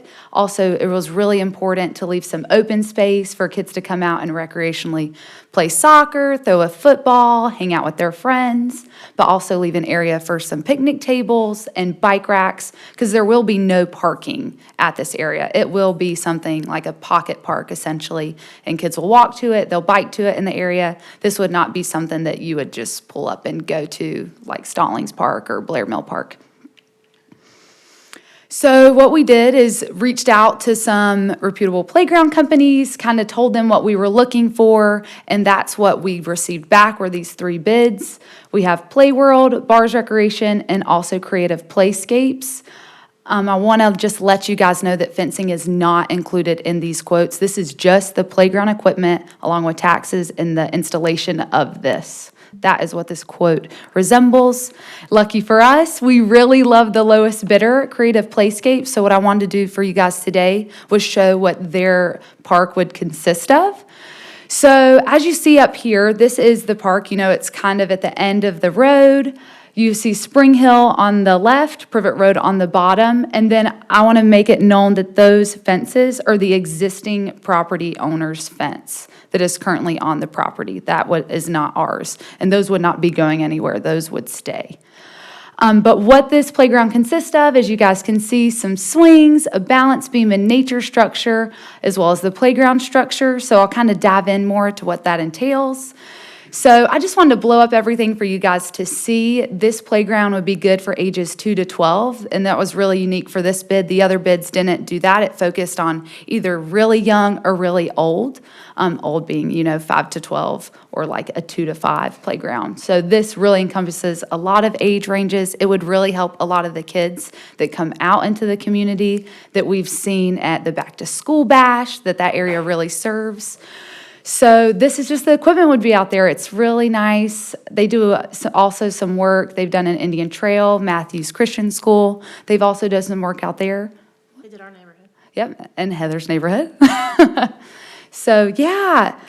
And then, so what I'm seeking from you guys is just to accept the Creative Playscapes bid for Privet Park and move forward for the construction in 2023. Again, no matter what the council decides, it just needs to be either approved or denied tonight, because these quotes are only good relatively for probably 2 more weeks is what we're looking at. Do y'all have any questions? All right, thank you, Eunice. Any Yeah. questions? Is the fence required?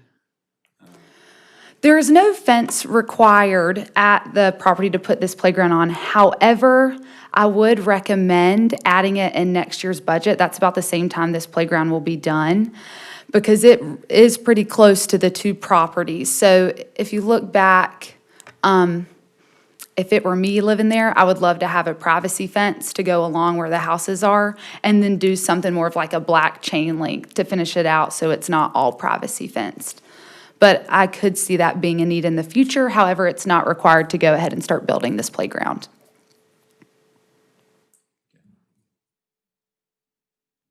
Yeah. I'm good. I'm with Well, I hate to bring this up again, but $46,000 in this day and age when we're going to be tight next year.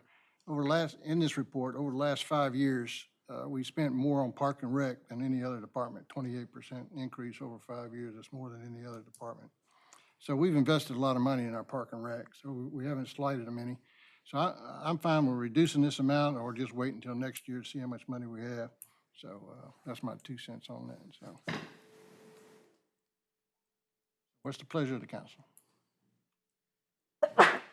This is already budgeted money for this year, so I'm okay spending it because, I mean, she's gone out, done exactly what we asked her to do. We gave her the money to it, and she's gone out and got all the balances. I think it's wasteful to have directed her to go out and get all these bids, do the extra planning work, and then all of a sudden say, we're not gonna move forward on. I mean, it's a different balancing, but it feels like this is money's technically already spent. We budgeted for this year. That's just my thought. Yep. And I worry about pricing too, because when I got on 3 years ago, and we could have done something great for like 15,000. And we kicked the can down the road, and now it's 46,000. I worry it's gonna be like 70,000 for the same thing in 2 years if we don't just do it. Graham? Yeah, and I'm actually amazed we came in under 50. So I think to Heather's point, jump on it, and inflation's not going down. We're not going back. This is a new normal, and inflation's gonna keep going up, so. And we have to do something with the property. That's my understanding. Legally, we have to do something or we lose it, right? It has to be turned into a park. So that, yes, Yeah, doesn't have to be playground equipment, it just has to be called a park. But exactly. They can't build a house on the land, I essentially. agree with the mayor's saying in principle, but I agree, I think this is small enough that we can swallow this and do what we're supposed to do with this park. I am interested in Marcia's report next, though, because I see the projections, but I always have questions about those too. So I'm Right. okay with this, given the amount, and it was in budget, good job, so. All right, what's the pleasure of the council? So I'll make a motion to approve or to accept the Creative Playscapes bid for Privet Park and move forward to construction for next year. All right, motion by Mr. Richardson, Second. second by Ms. Grooms, to accept the Creative Playscapes bid. So all in favor? Aye. All opposed? And ayes have it. All right, thank you, Eunice. All right, thank you so much. I'm So excited. next up, the Park and Rec position. All right. Is there anything new? No, there's nothing new. I was just gonna pull up the memo for you guys and see if there was any questions that y'all had. And then we can go from there. Any questions on the, I don't know if I on have the the memo data? in here. I just wanted to review the splash pad costs. Yeah, yeah. I've never seen that laid out, so just do that real quick. Yeah, so let I'll me see know. if I can pull that up. Because that's what we're bringing in-house if approved. Some of that So on that part. that, No, I'm let sorry. me We're see. No. Okay. I don't know if I threw it on here. No, I saw it somewhere. Yeah, it's on our memo. I just don't know if it's, Keep going up. Keep going up. There. Keep going up. dun, dun, dun, dun, dun, dun. Ha-ha, perfect. I was like, oh gosh. Yeah, so I can talk about that. Is it in the agenda packet? Yes, sir. Thank you.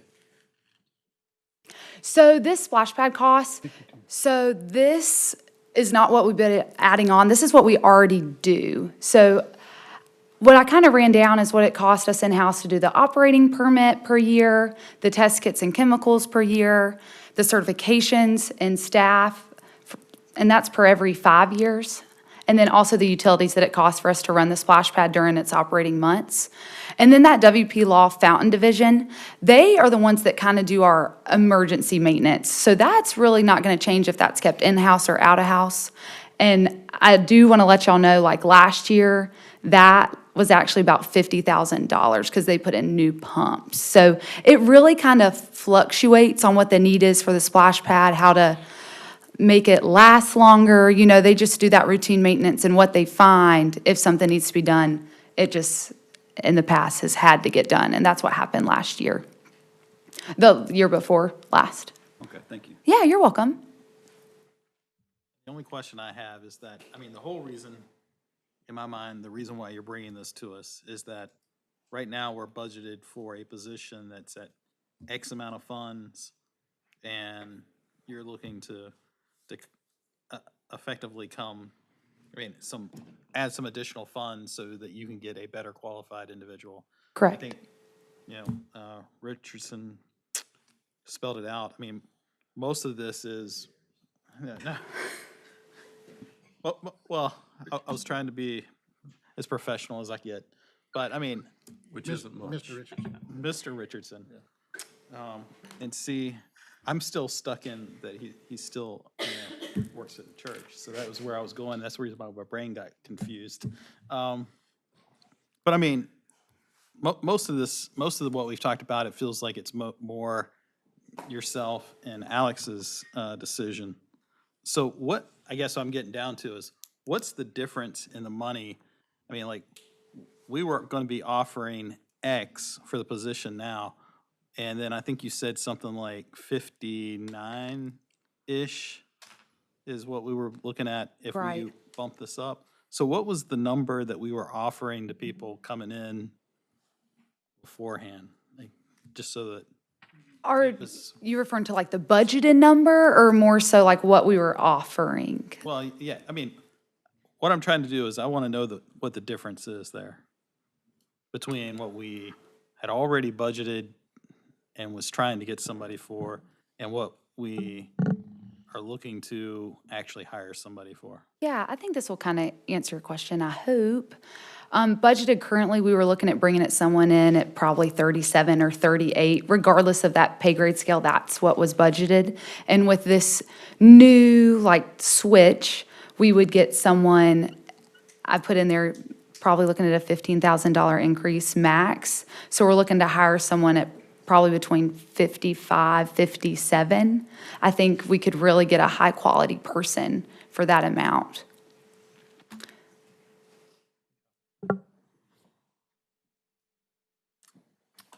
All righty, well, I believe we've got all the information we need, but anybody has any other questions?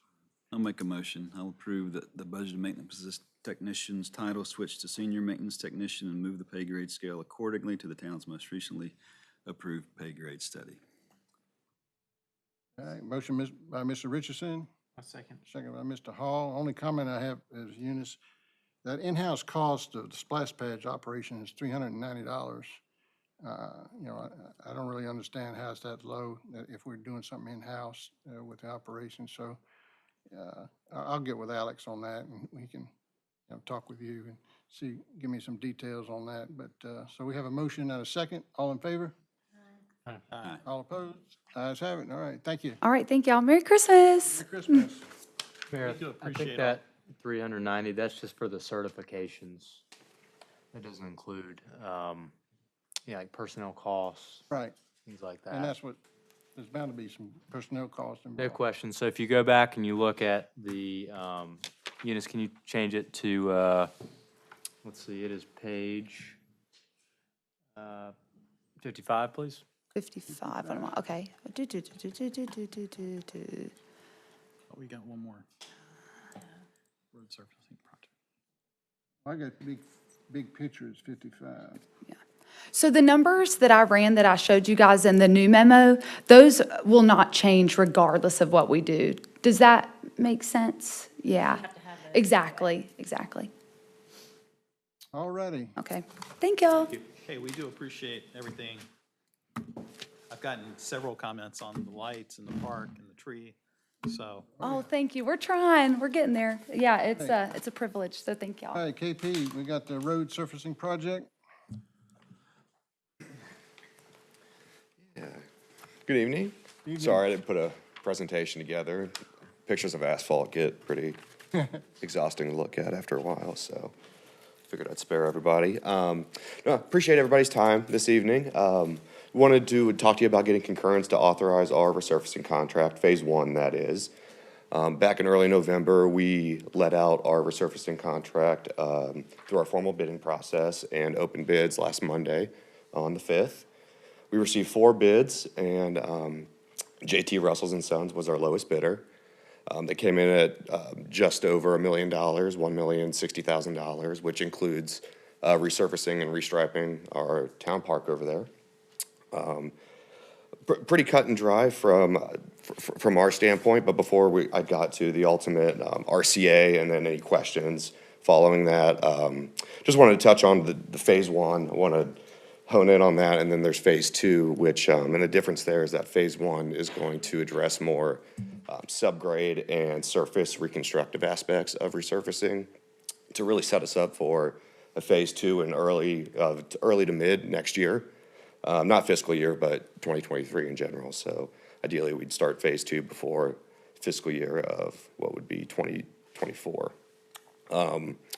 And we certainly understand that there's areas of town that are failing, subgrades failing, but as we're trying to balance and set us up for future success and future cost savings, we really want to get these smaller segments of major subgrade repairs fixed and these larger segments of major surface repairs addressed, set them up for the phase two, which is preventative maintenance, which involves seal coating, crack sealing, and just additional preventative maintenance that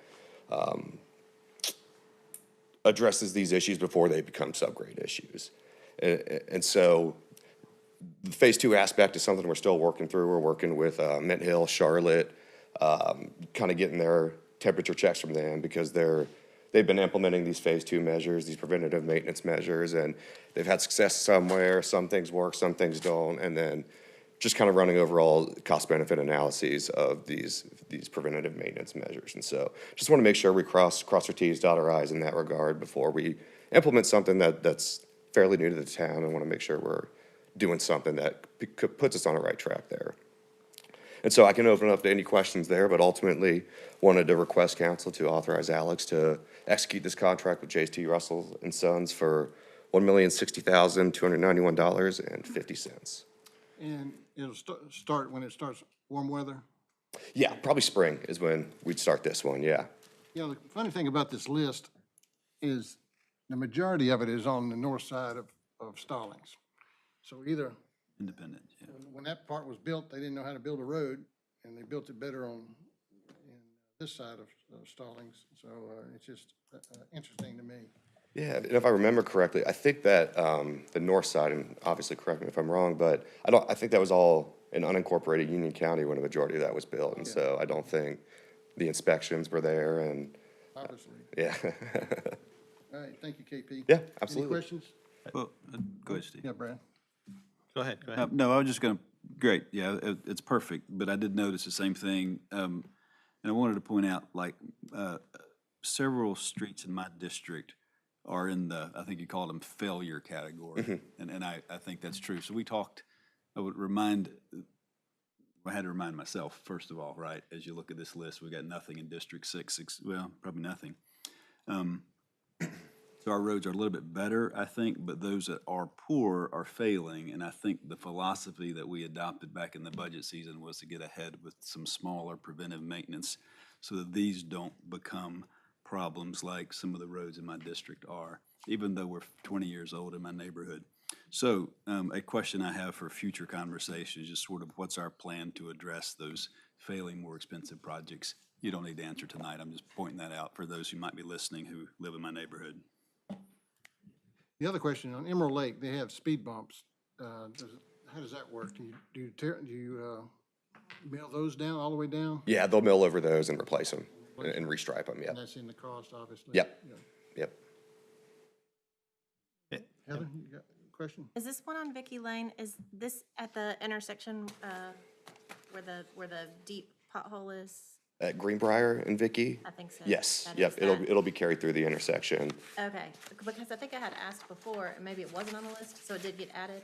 Yes, ma'am. I believe when we brought it up, it was right to that lane, but not to the spot that was problematic. Okay, so I can But I resend talked to Kevin's predecessor, and we got it added, so. Yeah, line item 14 is Vicky Lane, and then line item 15 on this, this resurfacing list is the intersection itself. Thank you. Yeah. That'll make somebody happy. Stephen? Oh, my whole thing is just, with this contract, there is quality control. Like, we get to say whether or not it's been done to our standards.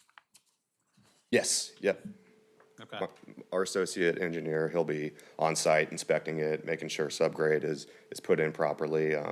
We've got a condition in there that if it does not look, subgrade meets density requirements, and we can require those, all subject to NCDOT standards, which are our standards as well. And I mean, I hear that, but at the same token, is there something in the contract that, I mean, if you pay somebody 100% of the work and they, okay, you can request it all you want, we're never coming back. I mean, is there a penalty clause, or do they not get paid until it's finished? I mean, what's the ramification if it's shoddy work and they decide it's too expensive for us to come back? We're just gonna walk away. So we would not sign off on the final check until we are comfortable as staff with the work that was done. So we do. Yes. We would not pay them until the work was. Correct, yes. Okay. And there's also a performance bond Yes. retained through a warranty period, whatever that is. So Okay. however long that is. Yeah, Councilmember Ayers, I'd add, when we previously did this before, we had a third party come in and inspect it. Okay. But that was a situation where we had a part-time town attorney. So we're able to save money by having, engineering staff have time to go out there and be the inspectors themselves, so. Okay. Another reason we're glad Mr. Parker's here. Okay. So. And I only asked the question because many years back, we've had a couple of things that were repaved and it was very sloppy. And so I just want to make sure that we're on top of that. All righty, what's the pleasure of the council? Well, I know I'm gonna say it wrong. On page 84.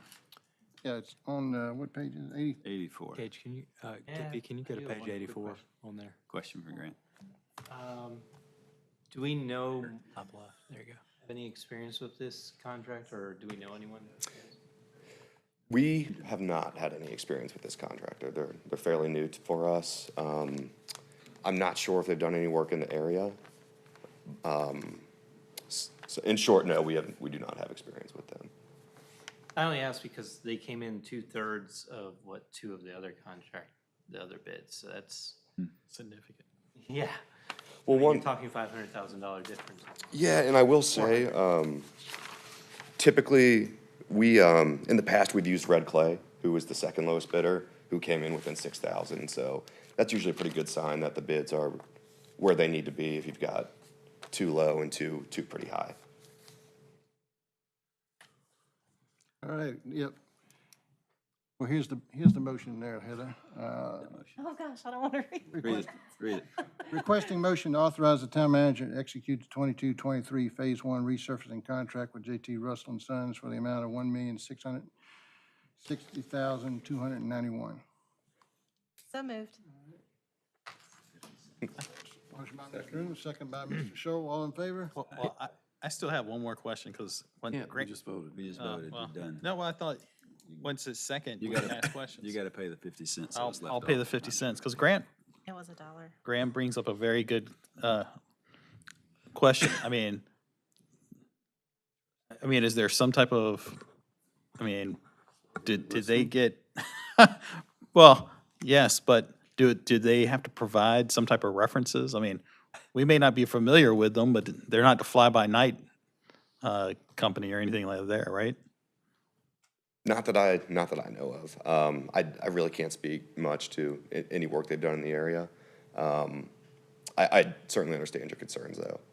Yeah, okay. So I would suggest this, perhaps alter the motion to add that 50 cents on the end and also to uh, have staff check some references and make those references check satisfactory. Yeah, we don't need to revisit the motion, just check the motion, check the Yep. references out. Sounds good. And declare, can we clarify the amount on that? 1,600,000, 60. 1 million. 150. 1,060,000. 1 million. Nobody can do this. That's the amount in the minutes. Okay. 1,060,000. Perfect. Absolutely. Yeah, Melanie? Doing exactly what's on I was just, the memo. I was just going to answer Councilmember Ayers' question. They have to be the lowest responsible bidder. So if some information comes out that they're not responsible, that they've, done poor quality work before, and we don't feel that, if they're not on NCDOT's, I guess, approved list, if they haven't used them before, then that's usually an indicator. Okay, all right, all right. All right. There you go. We got a motion and a second. All in favor? Aye. All opposed? Ayes have it. All right. Thank you, KP. All righty. No, let's keep going. All right, I'll be right back. I have to use the bathroom too. All right, quick break. Recording? Still recording, okay. There's one person watching. No, I'm good. I'm just there crunch was. on this ice, yeah. You don't know who it is though, right? This just tells you that. Just how many views it's been all night. Yeah, that's true. I love the fact that KP used the term RCA. Did you hear him say that? So it took me back 20 years, because that's what it's called, a request for council action. So in the city of Charlotte, that's all you hear. Is that RCA done? RCA, have an RCA, RCA. Never heard it. And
figure out if I need to print this out. Aaron and I were discussing. The financial performance indicators of concern response letter. The one section on the report that the auditor gave was that we, last year, did have some findings, and this year we have to include a response. Basically, this response says that we were on the UAL list, which is Unit Assistance List, based on those findings. And while we were on it, I really didn't get any assistance, but it was from them anyway. They said that if we had a problem and we weren't meeting our needs, we could reach out to them, which we put in controls, and we were able to adjust those findings so that they wouldn't happen again, or put controls in place.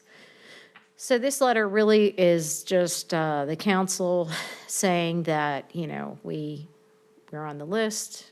We didn't get, our controls are working. We didn't have any findings in this year's audit. And, we're going to keep them in place. So I'm just asking council to sign or adopt this response letter, and I can get this out to them.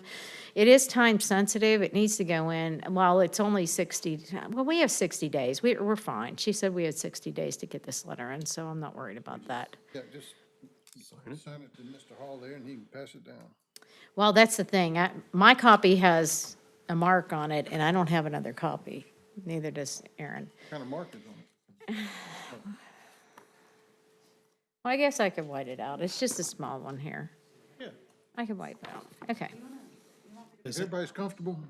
Well, does this take us off the UAL list?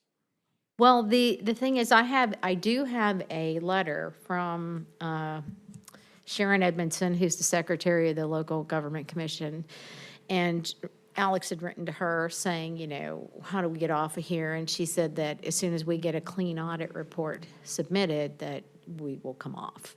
So And when do we get copies of the audit, the council? I can send those out, or I can print them. Which would you prefer? I like mine in that binder. The binder. Yeah. Okay, I can make binders. Okay. I will do that, and I can put them, Well, that's just me. I don't know about the rest of the folks. Digital. digital. Absolutely. Okay, Binder this time. digital. Okay. Two So who binders. wants 2 binders? Right. Okay, all right. Digital's fine, I think, Okay. yeah. Okay. I won't read it. I can send that out quickly, because the only thing is, it's been submitted to the LGC. They have to accept it, so I'm going to wait until I get the acceptance. We sent it in a few days before the due date of December 1st, and we sent it in on a Monday, I think. We sent it in on a Tuesday. We were waiting on an attorney response, and it wasn't Melanie, by the way, just for. But we did send it in, and she said that she had a client that submitted on Thursday, and she just received on Friday the response from the LGC. So I'm expecting it this week. We should get it by the end of the week. I'll send those out, and Well, we just can actually just send for this around. clarification, the reason I put it in binder form is I have every audit since 2005, and so the next mayor wants to look at one. They're all right there. See where we spend our money. Don't have to go hunting for anything, so. All right, yeah, if you just want to give it to Graham, and then Okay. if everybody's willing to sign it. We've already voted on, we've already heard the audit report. And I guess for Taylor Ray, I'll just put, on the report there, I'll just put not in attendance or something. Yeah, For if her that's- signature If that's line. satisfactory. I mean, Yes, we I can think always it'll be send fine. it to her house. Emily said it was as long as, it has to be a majority of the council members signing it.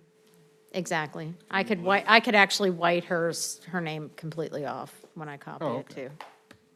Okay. Alrighty. Well, next one is the 5-year forecast. So obviously, we're ahead of schedule, Marcia, but the amount of detail on that forecast is very impressive and detailed, and it's more than 20 minutes worth of your time. Okay. So if you could hit the summary, Okay. and then anybody has questions, forward them to you or Alex, and then we can get answers to those, because, Okay. if you need to take an hour, that's fine, but No. I don't think so. But, I just, the thing of it is, I'd like to say that, this is brought to council mainly so that you can see what's going to happen, or, at least try and get you some financial projection of how the town is going to grow, both revenue and expense-wise. And I think throughout it, I've probably even confused myself at times, to be honest with you. But there's a couple of pages that I'd like to look through. I mean, I like historical data. It does go through, but looking at historical data, you've really got to analyze what's in that data and take out any type of, I say anomaly, a one-time grant, or, the Chestnut Roundabout, things like that that are affecting your numbers, because you don't want to grow your numbers based on something that, if we had one, like last year, we got the money for the 1.6 million for the property. I'm obviously not going to escalate those revenues based on that number. I have to pull that 1.6 million out because it was a grant. So, that's pretty much what I did throughout. But the one thing I want to show you is, since 2018, we've really been able to grow our fund balance, and even taking out the 5.1 million, we're still growing it a little bit each year, even on that last year. And we've spent a lot of money throughout these past several years, and we were able to accomplish a lot of things. So I think that, the planning that goes into this, and all of the, the talk we have about expenditures, and I think council's made great choices on how to spend those funds and make it, make it worth the town's using that money and still be able to grow our reserves there, their fund balance. I did want to show you this chart. This is the revenue chart. I pulled out of the analysis, that last column there is 23 budget. If you look, I bumped up our number for sales and use. 22 and 23, and I'm not, 22, we're getting our sales and use tax based off of our tax levies. So obviously, when our tax levy went up in 2023, our allocation from the state's going to go up as well. So it's, looking at it like that, we hadn't budgeted sales tax even at the level that it was for 22. So I went in and I adjusted some of those fiscal year 23 numbers and bumped them up, where I saw that, we've already received some money in this year, and I thought I could safely move those numbers up to give us a nice forecast number to start with. Even though it decreases to 9.3 million over 10.076, if you're looking at the bottom line here, which is where you take out those anomalies for the 2 years, last year's revenues were $8,067,000, and I normalized this year's revenues at 23 to $8,082,000. So I didn't escalate it much, but I think this gives us a much more clear picture of how we can get, I'm showing you how I did this one, and I did it on the expense side too. I don't have to go through each expense. They're obviously listed out for you what I took out.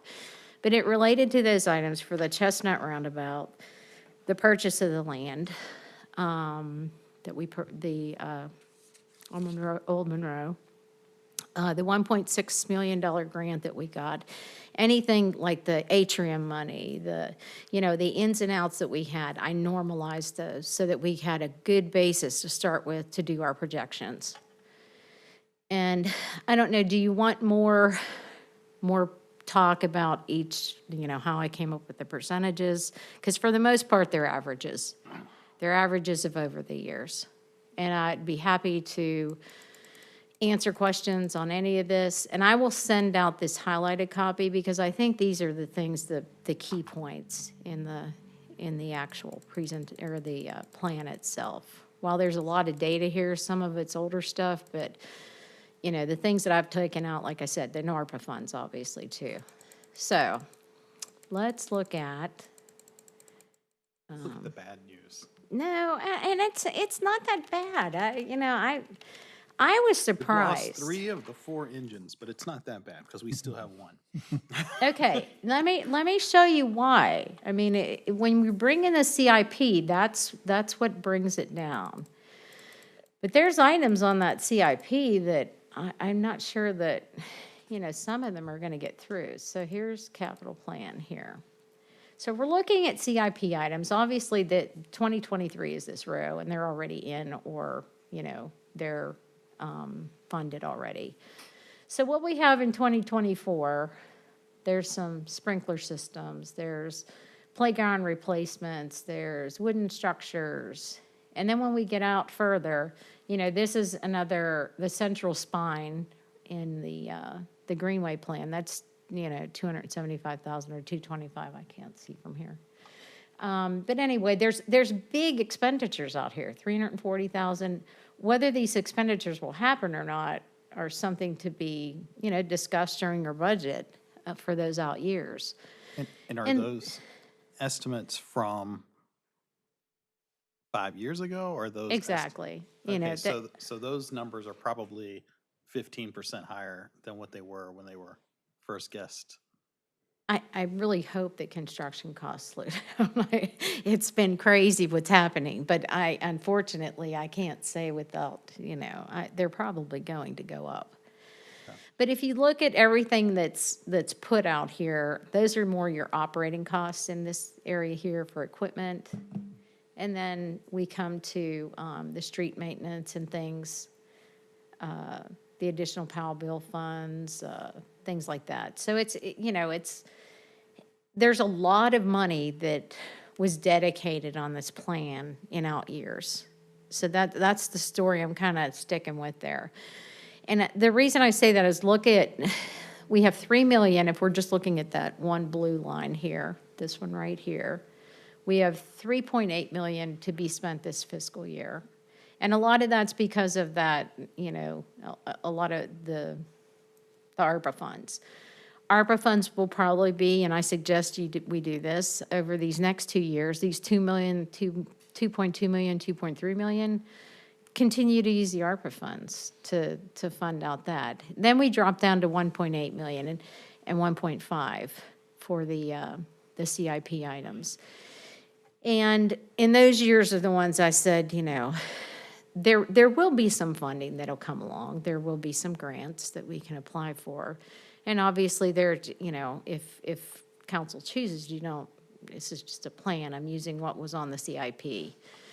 So let's look at how it affects our numbers. These are all those forecasts. The revenue forecast here, this is without ARPA funds in revenue, because ARPA funds really aren't revenue. They were revenue when we received them. They're appropriations at this point, where we're taking it from a fund balance and putting it in. And we consider that down a little further. The restricted funds here, you can see it's 9.2 million restricted money coming in from PAL bill, and then your expenditures for the year. So this line, revenues over expenditures, that's before debt.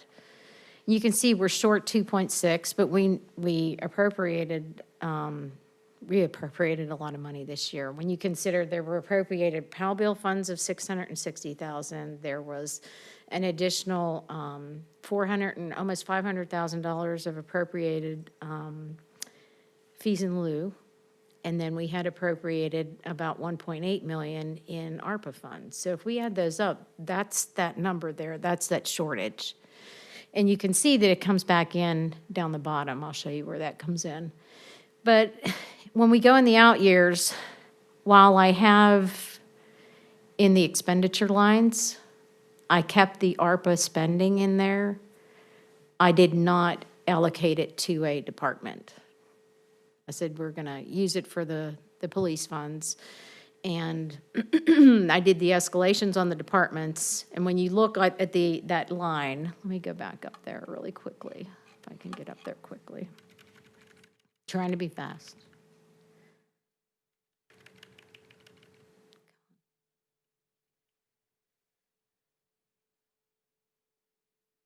Here's what I'm talking about here. You can see in 2023, the ARPA funds are in these department lines here.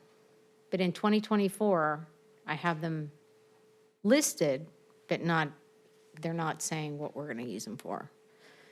They're to cover the police salaries, so it frees up these are supplanted funds that we can use for other purposes. So on my, going back down to my analysis, or the projection, I use them to fund the CIP. So if in fact CIP items, and you'll see this in a minute here, let me get down, down, down. Okay.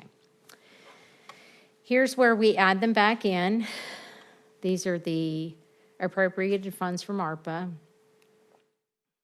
And then the PAL bill appropriations and everything else. These funds here, you can see are the ones that will take us to the $5 million, these 3 years that we have. These up here, I took the CIP line and I subtracted it from this 1.8 million, showing that, in other words, in that 2024, the 18 plus 31 will give you the expenditures projected for the CIP. So I reduce my CIP by the ARPA funds, what we're going to use, saying that we're going to use them. If you don't use it for that, then it will be worse, obviously. So looking at it bottom line, in the wrong direction, come on. Bottom line, we stay right at, in the 6 millions here. The first year without any ARPA funds for an offset, we dropped down to 5.3 and then down to about 4 million in that last year. Now I have a pretty, yes. And I've got the escalation on expenses, I believe it's 5.55 or 5.74%. Does that include the inflation for the year?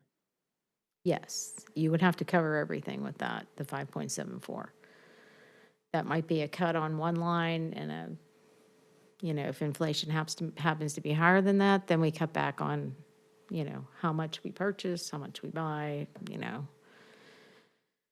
or fund balance would fall further. But I'm thinking, I don't think this is I think that the town, looking at it pragmatically, after you can evaluate what you're doing over the next 2 years, and when you hit that 2026 year, you're really looking at, can we fund this greenway or whatever else to the spine with using a grant? Can we, because at that point, you're still not, I'm saying we're getting no grants, no nothing. I'm putting the expense in there. So if in fact we can get a grant to cover one of those, one or others, several items on the CIP, that would be a direct add. For most cases, grants are an in and out. We have the out going on there for the CIP items, but we don't have any ins coming for contributions or, anything else that might be here. But I mean, in general, you've tried to normalize that. I normalized the growth. But I did not put any projections in for grants or contributions or things like that. It's hard to do that and come up with I don't know what we're going to apply for. There are grants out there. You can look at it and say, conservatively, count on $300,000 a year. Okay, so. 500,000, which would add a little bit. You're still. I don't think we could add millions, but. But we did this past year. We did. That's the thing. You can never project grant revenue. That's true. This is very valuable, but I think what I'm hearing you say is has limited value the further you go out, because we've just projected some wish list items that we can, of course, adjust in a couple of years. So exactly. Yeah, it's great. Yeah, the chart that I like to look at is on page 6 there, Marcia. Expense analysis. Yes. Yeah, but, Page 6. Page 6 on your thing, yeah. I think I had it up before. It's easier to go with the. I think this mouse needs a new battery in it. I think that might be the problem. And That's- I Keep going. don't know if that's 6, 7, okay. There you go. So the one that has, you've taken out the ARPA funds on the bottom line, so adjusted year-over-year change, so adjusted expenditures, so, you have, in 2022, we're 6.6 million, and then 23 is projected to be 7.5, so an increase of 20%. So that gives me concern that we won't have revenue to cover our expenses. So unless we have to go in fund balance, and then I certainly don't want to do that when we're going to need that fund balance for, some other things, so. But isn't in that same table, though? I mean, I understand, and you are completely right to be thinking and focus on that line, but 3 lines above, aren't we projecting 11.9 million? And what's that? Well, that's with the ARPA funds, isn't it? That's the ARPA funds. I pulled out the expenses related to ARPA Yeah. so that I could get a real growth on our expenses. Right. Because if we didn't have the ARPA funds, let's face it, you probably wouldn't have moved forward with some of the things that. And then, I know fund balance at 6.6 million right now seems like a lot of money, but, we started a couple of years ago with 9 million. And I know we bought this town hall. Was it unassigned at that point? I don't know that unassigned fund balance was that high. Well, it was higher than 6.6, but I remember it being 9. Because our fund balance is, we're at 16 million now. Yeah, but I'm talking about cash. Yeah, so that's my point, council. It's come budget season. Got some tough choices.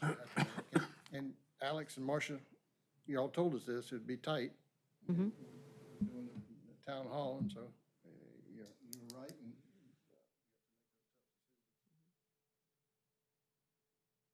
Yep. All right, I didn't mean to interrupt you there, but that's 6. Okay.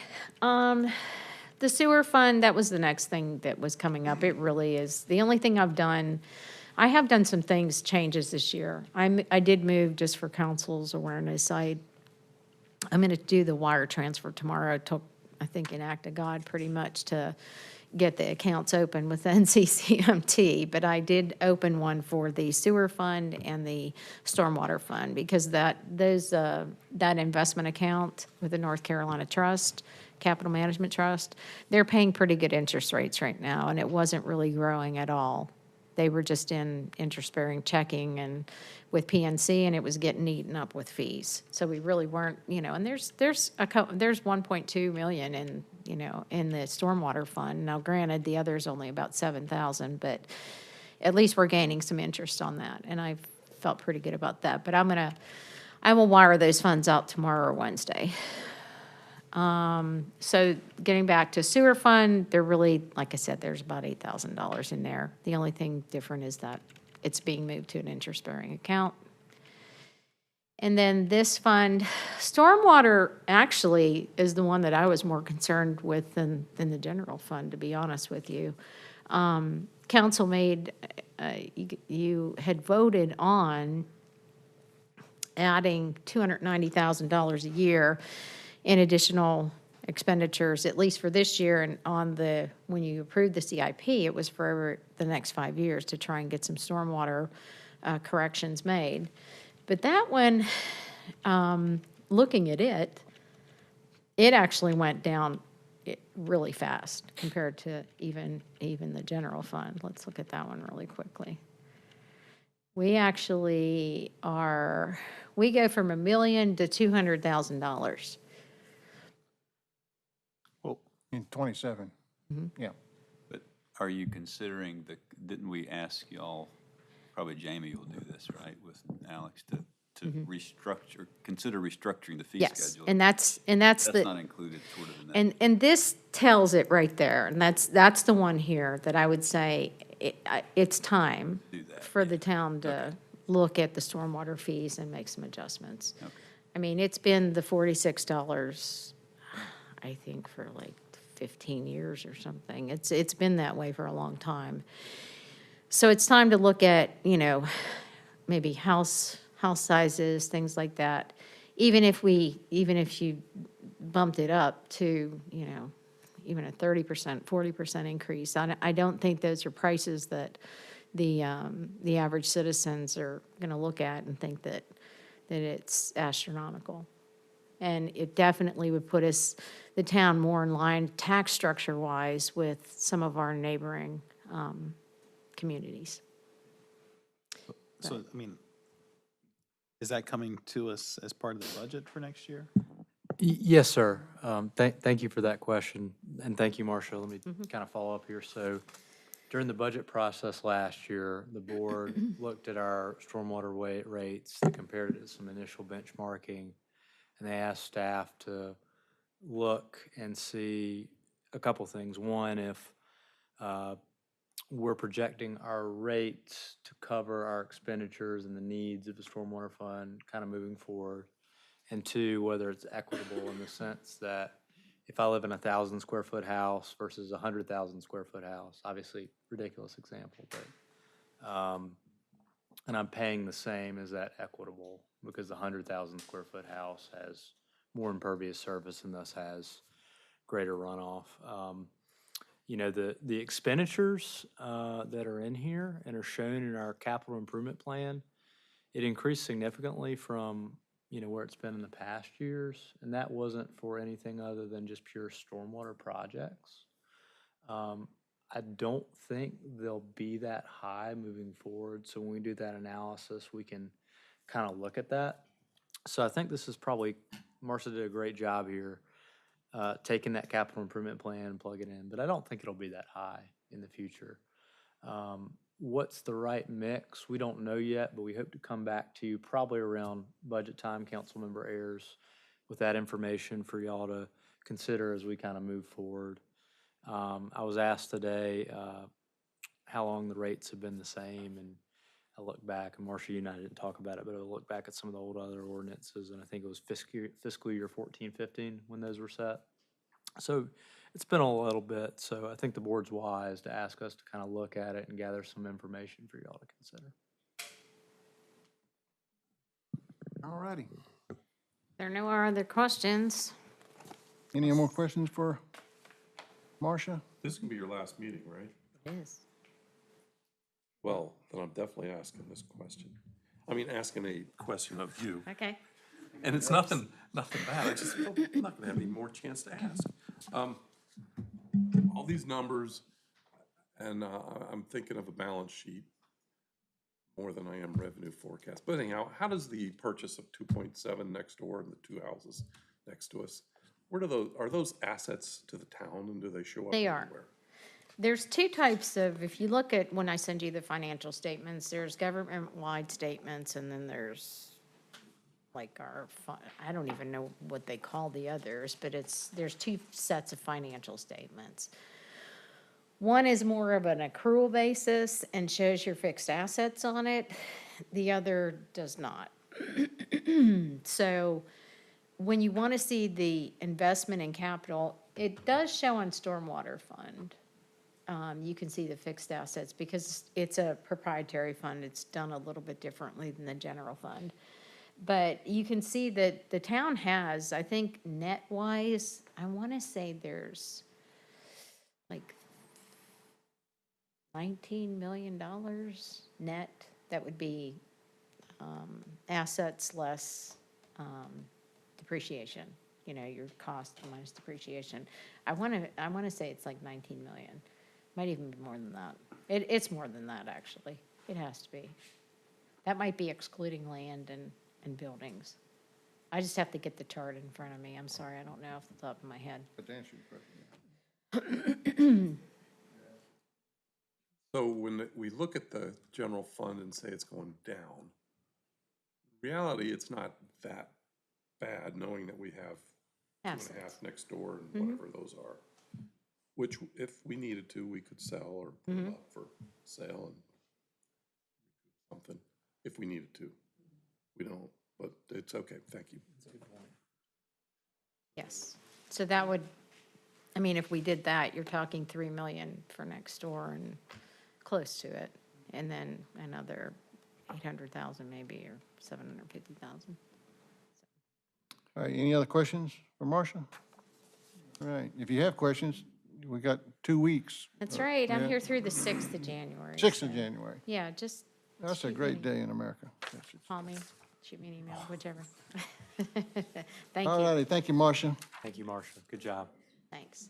All righty, next up is the organizational meeting. And let's see. It could be something else that he's referring to, but I'm assuming that's what he was talking to. Yeah. Appointment of Union County Public Schools liaison. Right now, it's Taylor Ray, and I think she'd love to keep she that. keep that. Appointment of the Quad Alliance liaison, and that is me, and I recommend that I keep that.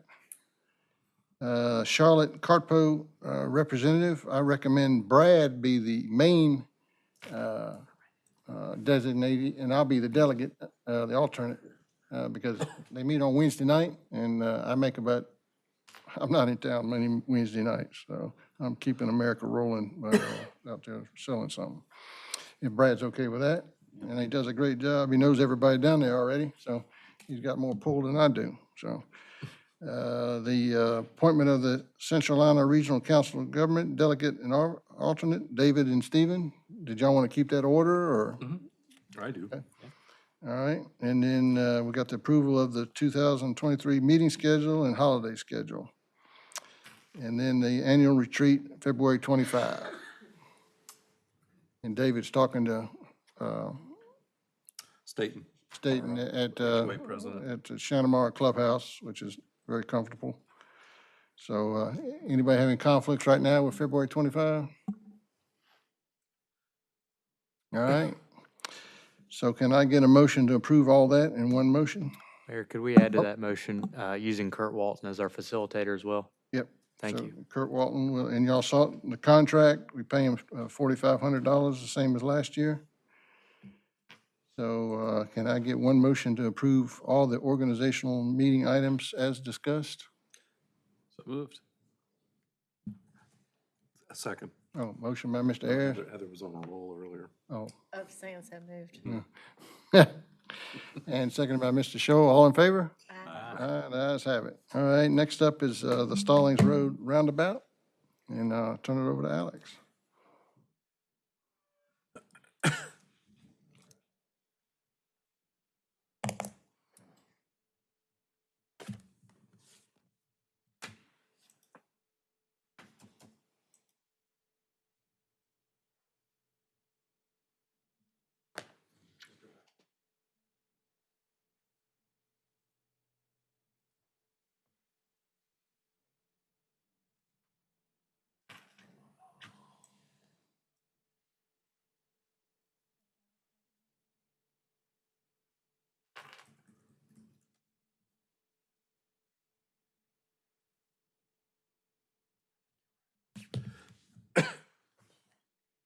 Great, thank you.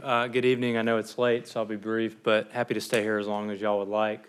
Over the past several years, we've been working with NCDOT to provide an updated landscaping for the bypass area. And as part of that, we were also working to create a large monument gateway signage in the roundabout by the hospital. The board said, hey, we like the sign and the monument, but we don't like the cost, so we're not going to move forward with that right now. So I had the design team reconfigure the roundabout over there on Stallings Road, because right now there's going to be nothing in there. As we saw from the pictures that Councilmember Richardson brought up of the Chestnut roundabout, if you let a roundabout just sit there, even if you're cutting the grass, it's going to start to look bad. It's just not going to be pretty. And I think if we have all this other nice development, landscaping in the area, and we have this large roundabout with just barren grass, it's going to stick out really and just not going to look good. So we have a window of opportunity to allow NCDOT to install the landscaping at their cost in the roundabout. So we had the design team reconfigure it so that they would, we could put some trees in the middle that were kind of taller, but some that we could take out if we wanted to put something in there in the future. So the bottom line is, if we move forward, we can keep our options open, we can keep the roundabout looking nice in the meantime, and we can have DOT pay for the initial cost on the upfront. Now, like all this landscaping with state roads and the bypass, after the settlement and planting period that goes by, it's typically about a year.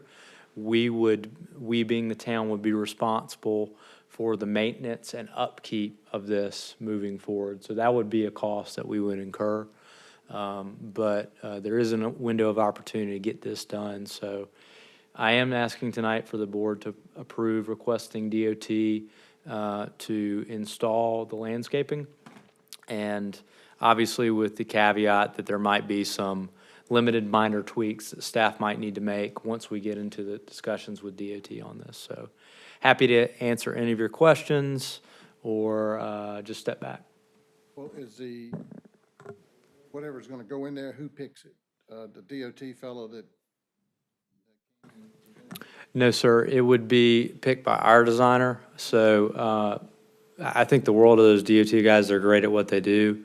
Their mission is different from the folks that design it for us. I think we would have an elevated standard, but it would be something that would blend in with what they're designed there. I see that there's trees.